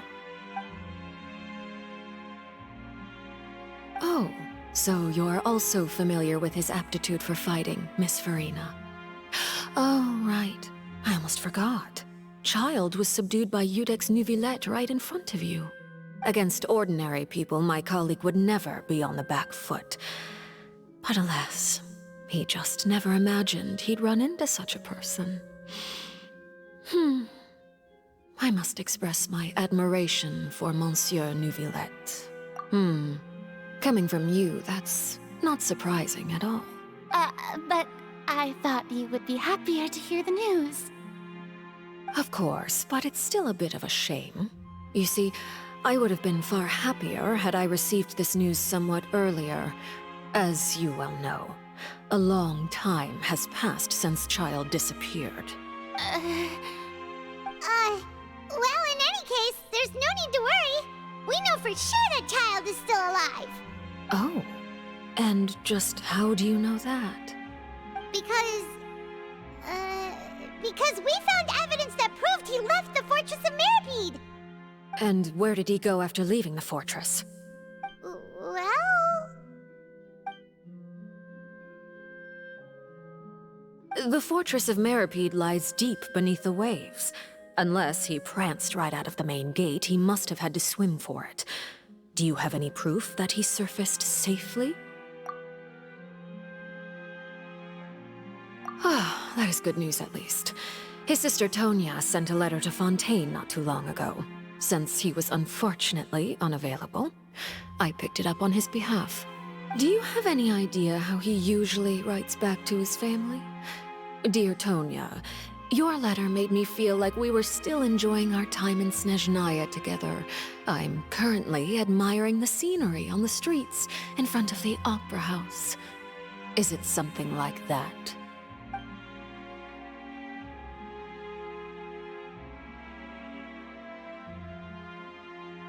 All letters tend to follow the same few formats anyway, right? As long as the contents are accurate, it doesn't matter so much how it's written or how it's worded. Hold on. The water in the teacup is shaking. I suppose this is also a sign of things to come, Miss Farina. Huh? I don't quite understand what you're trying to say. Have we entered into the next stage of the prophecy?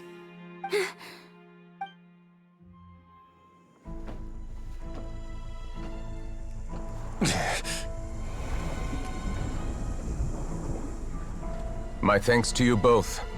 I will take it from here.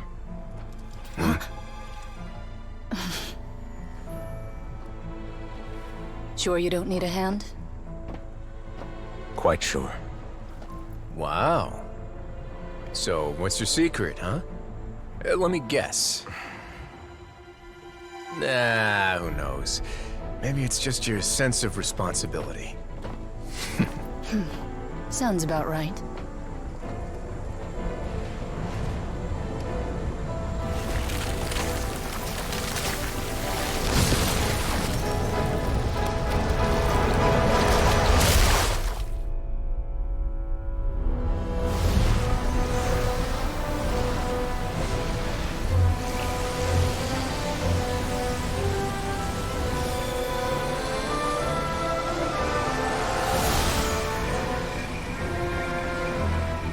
Day may come when the prophecy is fulfilled, and the waters burst forth.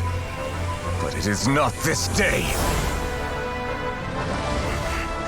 This ancient power could easily obliterate an entire race.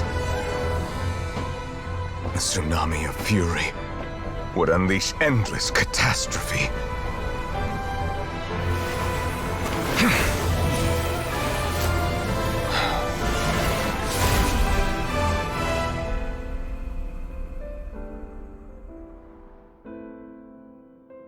This sentence is too severe. Forgive me for overruling it.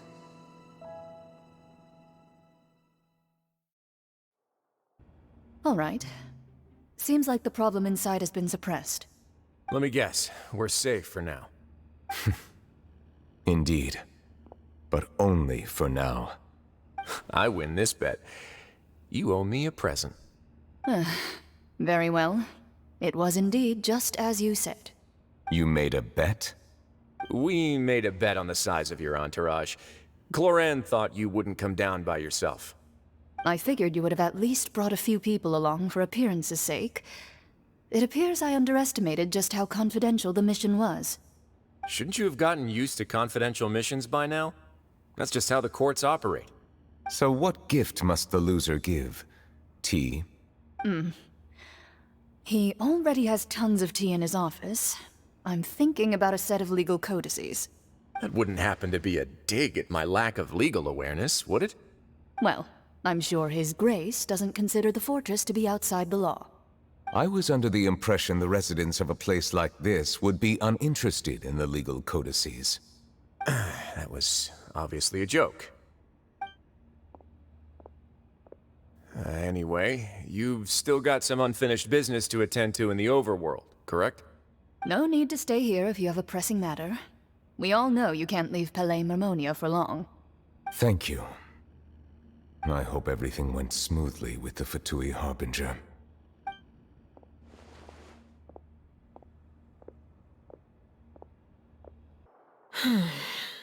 I must say, we've spent long enough playing house. Miss Farina, as the Hydro Archon, I am sure you understand the exact meaning of the phenomenon we just witnessed. Or should I say, that's what I originally thought. But looking at your expression, was I wrong? And you haven't a clue? What are you trying to say? At this point, I don't think there's any more need to speak as diplomatic representatives. Allow me to speak to you now as just a Fontanian. You know the prophecy by heart, and also that every part of it is being proven true. Yet, here you are, relaxing, drinking tea, and eating desserts as if it's all nothing more than a few stray bugs in your garden. Do you really think that's acceptable? The prophecy's hanging above our necks like a guillotine. Every faction is looking for a way to either avert the disaster or save their own. Even the orphans of the House of the Hearth have devoted everything to saving their homeland. But you? It beggars belief just how nonchalant and carefree you have been. From the very beginning, you, the god Focalor, you have utterly failed to take action. You're wrong. I've never ignored the prophecy, nor have I just been passing the time in self-indulgence. Retract your accusation and stop doubting the wisdom of the gods with such absurd conjectures! I am not alone in my doubts, you know. All the children of Fontaine may be harboring the exact same thoughts right now. Oh, great Hydro Archon. How are you going to save them? Save us? How are the people you've sworn to protect supposed to survive in a land that will soon disappear beneath the waves? I have my ways, and I've been working on them for all this time. Even if you look down upon me, you have no right to judge me. Fontaine will be saved. Even if I still cannot see the true future right now, as long as I continue on as I am, I will be able to hold my head up high!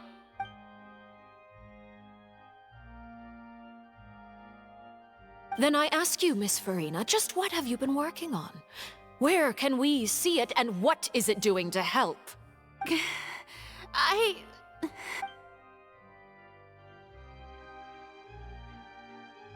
My machinations are just like the prophecy itself.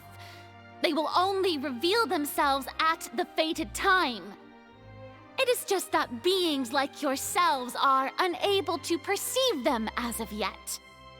I see. As a god, the proof of your labor always lies beyond prying mortal eyes. Allow me to be so bold as to ask another way. Would it be possible for you to tell us the parts of your plan that are not confidential? Such as your emergency response plan for the impending disaster? An emergency response plan? Oh, that look in your eyes. Have you not even prepared one of those? The emergency response plan is also strictly confidential. Then allow me to jog your memory. Miss Farina, what is the purpose of your Oratrice Mécanique d'Analyse Cardinal? And what do you plan to do with the massive amounts of indemnitium that has accumulated over the years? The Oratrice? It's just like it appears to be. So you also have no idea. If I'm not mistaken, someone's using it to prepare for something. But unfortunately, it would seem that someone is not you, Miss Farina. I first caught wind of this when Linny tried to investigate the Oratrice in the Opera House. You see, even just getting close to the core contaminated him with an extremely large amount of indemnitium. But even if that had nothing to do with you, then what could you possibly be working on, oh great Hydro Archon? Oh, right. I almost forgot. Eudex Neuvillette is not at the tea party with us today. Miss Farina, I suppose you must have ordered him away to take care of some troublesome business. Yeah, yes, that's exactly right. Please keep it a secret for me. Of course I will. Although, I must say, Miss Farina, you seem quite insecure without the Eudex by your side. Oh, very well. Let's stop that conversation here. There are still a few slices of cake left, so please, help yourselves, everyone.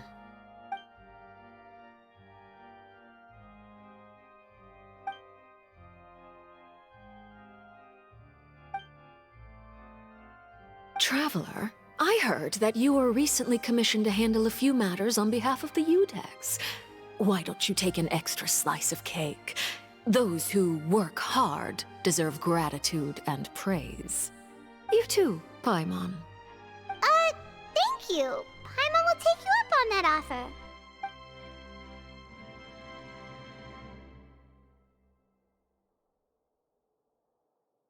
Oh, Paimon's super full. That cake was great. If it's on my tea table, it must be of the highest quality. Yes, and we must thank the knave for bringing these over as well. You're welcome. I'm sure the cake also felt greatly honored to be featured at Miss Farina's table, and I was merely catering to Miss Farina's tastes, seeking a chance to chat over tea. It is getting late. Why don't we call it a day? There are still a few matters that I need to take care of, so I must take my leave now. Very well. We'll end it here. Mind seeing me off, Traveler? We could use the opportunity to discuss Child before I must be on my way. Paimon's coming too!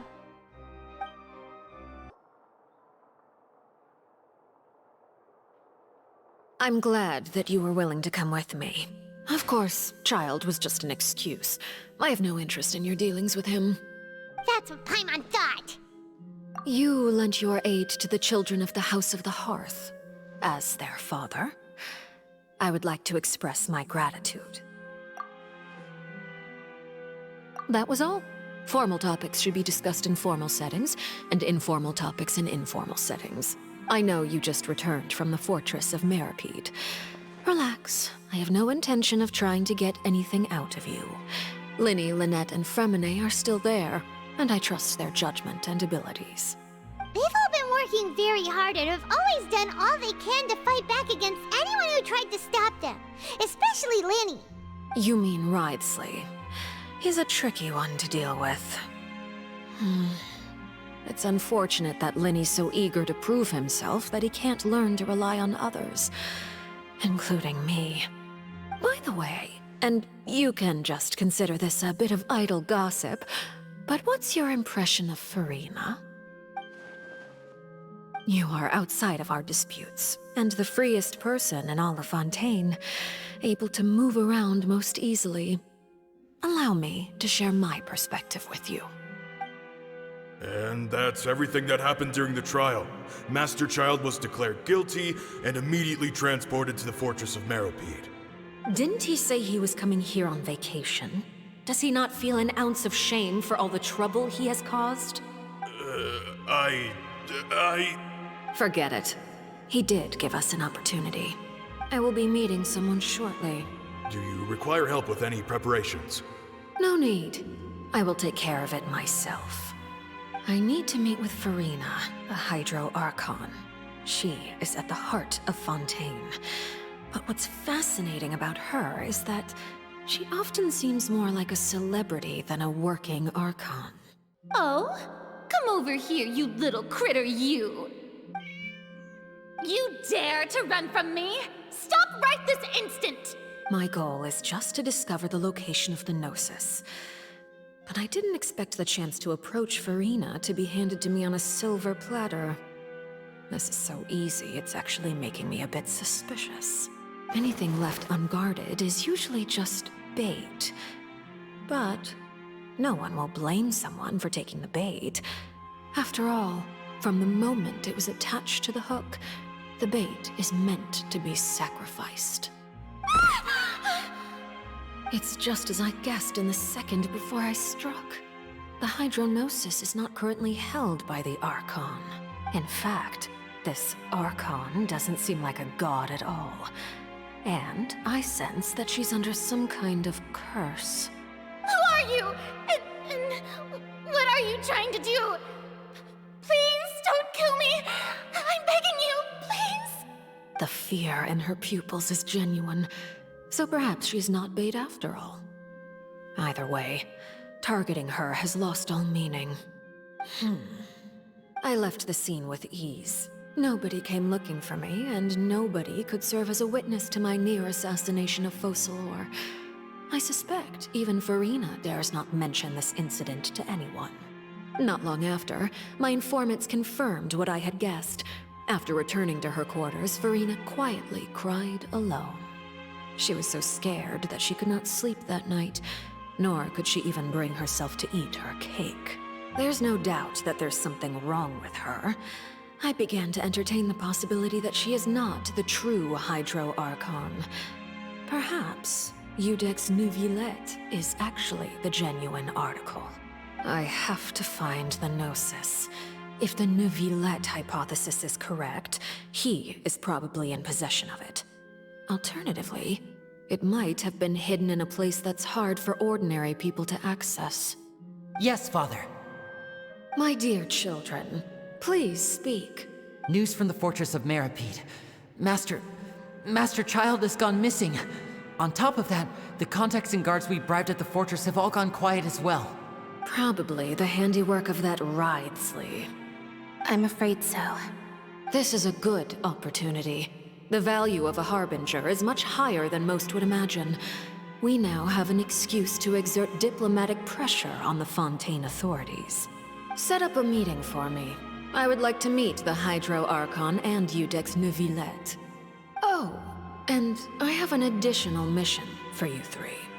Yes, Father. Tartaglia's disappearance was not a part of my plan, but I can use it to make a breakthrough. With this as my excuse, I can ask for an official audience and continue my investigation of Farina and Iudex Neuvillette. The initiative belongs to the House of the Hearth. My wish to investigate the fortress of Meropide will be a front. Linny and his group will be responsible for the actual intelligence gathering. You should know the rest. Linny's group is quite close to you, so they wouldn't have hidden anything from you. You attacked the Hydro Archon? It wouldn't mean anything, even if you shouted it from the rooftops. After all, even Farina herself is still pretending that nothing of that sort ever happened. Alright then. I've now had 2 chances to enjoy tea with Farina. I have to say, the leadership of Fontaine is even more inscrutable than I had imagined. I once surmised that Iudex Neuvillette must be the Hydro Archon, but now, that doesn't seem right to me either. I am a servant of Her Majesty the Tsaritsa.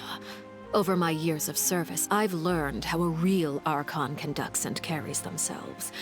Whether Iudex Neuvillette or Farina, neither fits the bill. It's hard to imagine either of them as the Archon. Of course, that is all just how I feel. Gut feelings often do not require justification. It is, however, quite amusing to me that after all my years working in intelligence gathering, I've come to realize I am at a complete loss regarding the identity of the god of the land of my birth. Don't you think Fontaine is quite intriguing? A catastrophe looms, yet many secrets have yet to rise to the surface. It looks like Fontainians will have no choice but to save themselves. Ultimately, though, one must survive in order to do anything else. Should the need arise, I would be happy to cooperate with you. You don't need to commit to anything right now, of course. I have a feeling that the situation will continue to evolve, and as your name is often connected with noble deeds, I'm sure we will work together someday. He certainly returned quickly. You must want to catch up with each other, so I'll leave you to him. Neuvillette, Is it over? For now, yes. But this issue will prove quite thorny in the long term. I'm concerned that sooner or later the prophesized events will occur. Thank you for protecting Farina. To put it simply, I used my power to force back the primordial sea and reseal the sluice gate.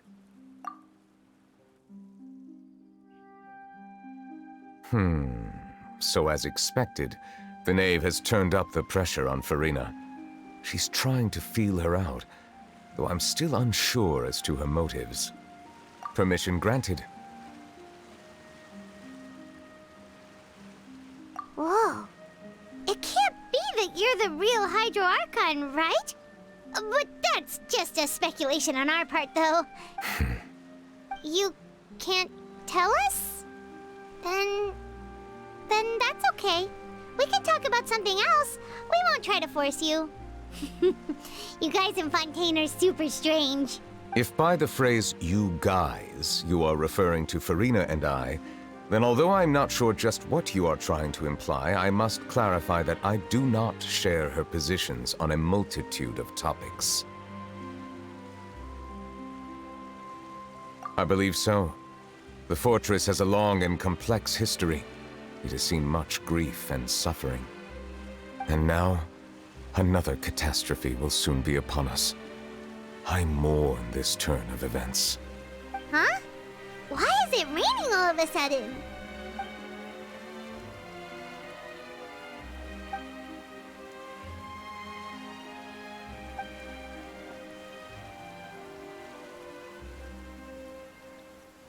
You may be closer to the truth than you think. Oh? And what are you thinking? The dragon of... what? Huh? Please do not be so surprised. Farina? Neverlet, are you listening? My apologies.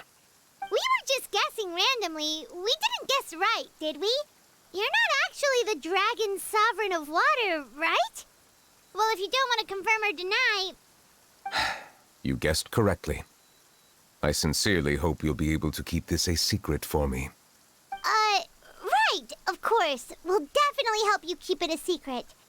There's still something Paimon wants to ask you, though.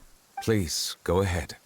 Well, if you are the dragon sovereign of water, and you were able to force back the primordial sea from the fortress, then since Fontaine's prophecy is all about seawater, couldn't you just use your power to solve the crisis? None of the currently living dragon sovereigns in the world, myself included, possess our full dragonhood. They say that when the first usurper arrived on Tivat, they seized a part of the dragon's power. Today, that stolen power is the basis of the Archon's authorities. There are 7 elemental Archons and 7 matching dragon sovereigns. The dragon sovereign of water who lived through that era perished a long time ago. As their successor, I know far less of that part of our ancient history. In any case, I believe I will not be able to do much unless the Archon disappears and returns their elemental authority to me. Given the status quo, however, I would recommend finding another way to deal with the prophecy. Oh, so even you can't solve it. I still have some urgent matters to attend to at my office. If you have any more questions regarding ancient history, you are welcome to discuss them with me at a later time. Please go right ahead. There's a place that Paimon wants to go too. Traveler, why don't we pay another visit to the Fortress of Meropide? Paimon is a little worried. We'll see you another time. Take care. Now guess, what suit will this next card be? A bare-teeth cat? Well, well, look who it is. Traveler, Paimon. Hello, everyone. Looks like you're recovering nicely from it, eh? Thanks to everyone's support. Oh, right. I managed to work up the courage to thank Miss Clorant in person. Whoa, how did she react? She told me that it was nothing. It was as if saving a life wasn't a big deal to her at all. She also told me not to worry about it. She didn't want to stress you out, that's all.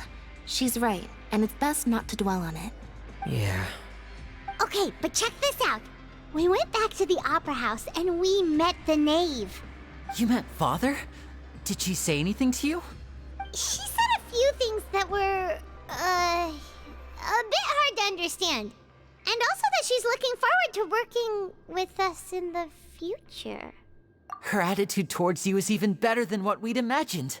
That's fantastic. You should believe her.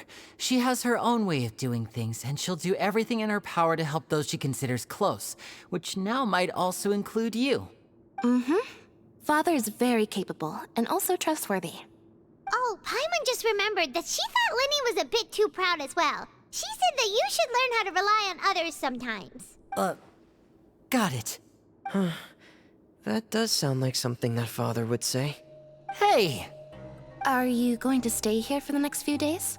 Looks like it, yeah. Excellent. I will host a tea party. For real? Then Paimon wants another serving of cake.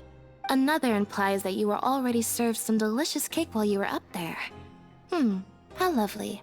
Well, next time, you're going to have tea and snacks with us. Sigewing! Traveler, Paimon, you're back! Are you still doing all right? Did either of you get hurt? We're fine, but what about you guys? It was such a huge mess. How bad was it? A few people sustained superficial injuries, but that's about the extent of the damage. Monsieur Nervulette paid us a visit. It was all thanks to him that we managed to suppress the crisis for the time being. Of course, we must also thank you for the help you provided. How did Nervulette know that he was needed here? Well, Monsieur Nervulette has strong resonance with the hydro element. When the water level rises, he can feel the waves produced. I ran into the bombshell bros while bandaging the injuries of the wounded. They were mumbling the whole time about how you just ran down without a word.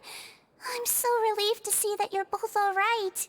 If you're not too pressed for time, please stay with us a few more days. Just let me know if you get a craving for any particular dish, so I can have Mr. Walsey get your meals prepared.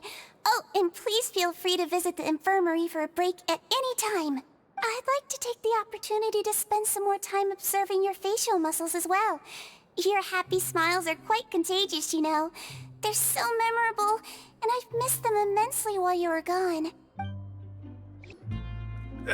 You guys are back? You guys didn't get caught and thrown back down here, right? Huh? No, not at all. And here I thought you'd managed to escape from jail during all the commotion. I'd held you up as legendary jailbreakers, but now you're telling me you just never left? We're sorry, but we just had some business to take care of. All right. There's no need to get caught up in the details. We're just relieved to see you. He was super worried about you, you know. Hey, it wasn't just me. Weren't you super worried as well? Something like that, yeah. I was also transferred to work in the kitchen a few days ago. I can still hear Quisto mumbling to the carrots. Are those two all right? Do you think they made it out alive? Whenever he'd say that, I'd tell him I'm sure they're fine. Wherever they are, they're kicking back with drinks in hand, enjoying the lovely scenery. Hey, there's nothing wrong with worrying about your prison pals, is there? I mean, considering how they always love listening to all my gossip. These two, they sure are a lot warmer and friendlier than when Paimon first met them. Oh, well, if you say so. I'll be watching you to make sure you finish every last bite. Jurier, Miss Sigewin told me you still haven't eaten. Yeah, I was working on something, so I forgot. That's no excuse for... Huh? It's you two. Jurier, Lurvine, we're back! Hello there. It's been quite the mess here recently. How have you been? And you? Are you still taking the secret passageway from the infirmary to work on the ship? Yep. That is still top secret, though, so don't say a word to anyone. It can be a bit annoying when there are lots of people in the infirmary, but I still prefer taking that route over the one from the Duke's office. I mean, the infirmary does make it easier for you to slack off. Oh yeah? Then why are you also here so much? You two really are just using your jobs as a cover for your relationship, aren't you? Not at all! Do my eyes deceive me, or did I just see two inmates come back after making it to the surface? Some strange winds blowing of late. We wanted to see how the fortress is doing. Is everything still all right? We're fine, for the most part. Neuvillette came down and took care of the worst of it. If that's the case, why don't you just ask him to stay here? Oh, yeah, what a brilliant plan. Let's go convince the Udex himself to exchange the Courts of Fontaine for a puddle of water in the middle of nowhere. He came here in a hurry and left without even stopping for a cup of tea. He did remember to take Miss Sigewinne's gift with him, though. He sure sounds super busy. Miss Cloran has left as well. She also took her gift from Miss Sigewinne. Were the gifts milkshakes? Neuvillette got the milkshake. Cloran received lipstick instead. Those aren't even remotely alike. Well, it's Neuvillette's own fault for making Sigewinne worried about his health by working so much. But besides that, our head nurse is still pretty fond of picking out beauty products for the ladies. Oh, and I have some gifts here for you as well.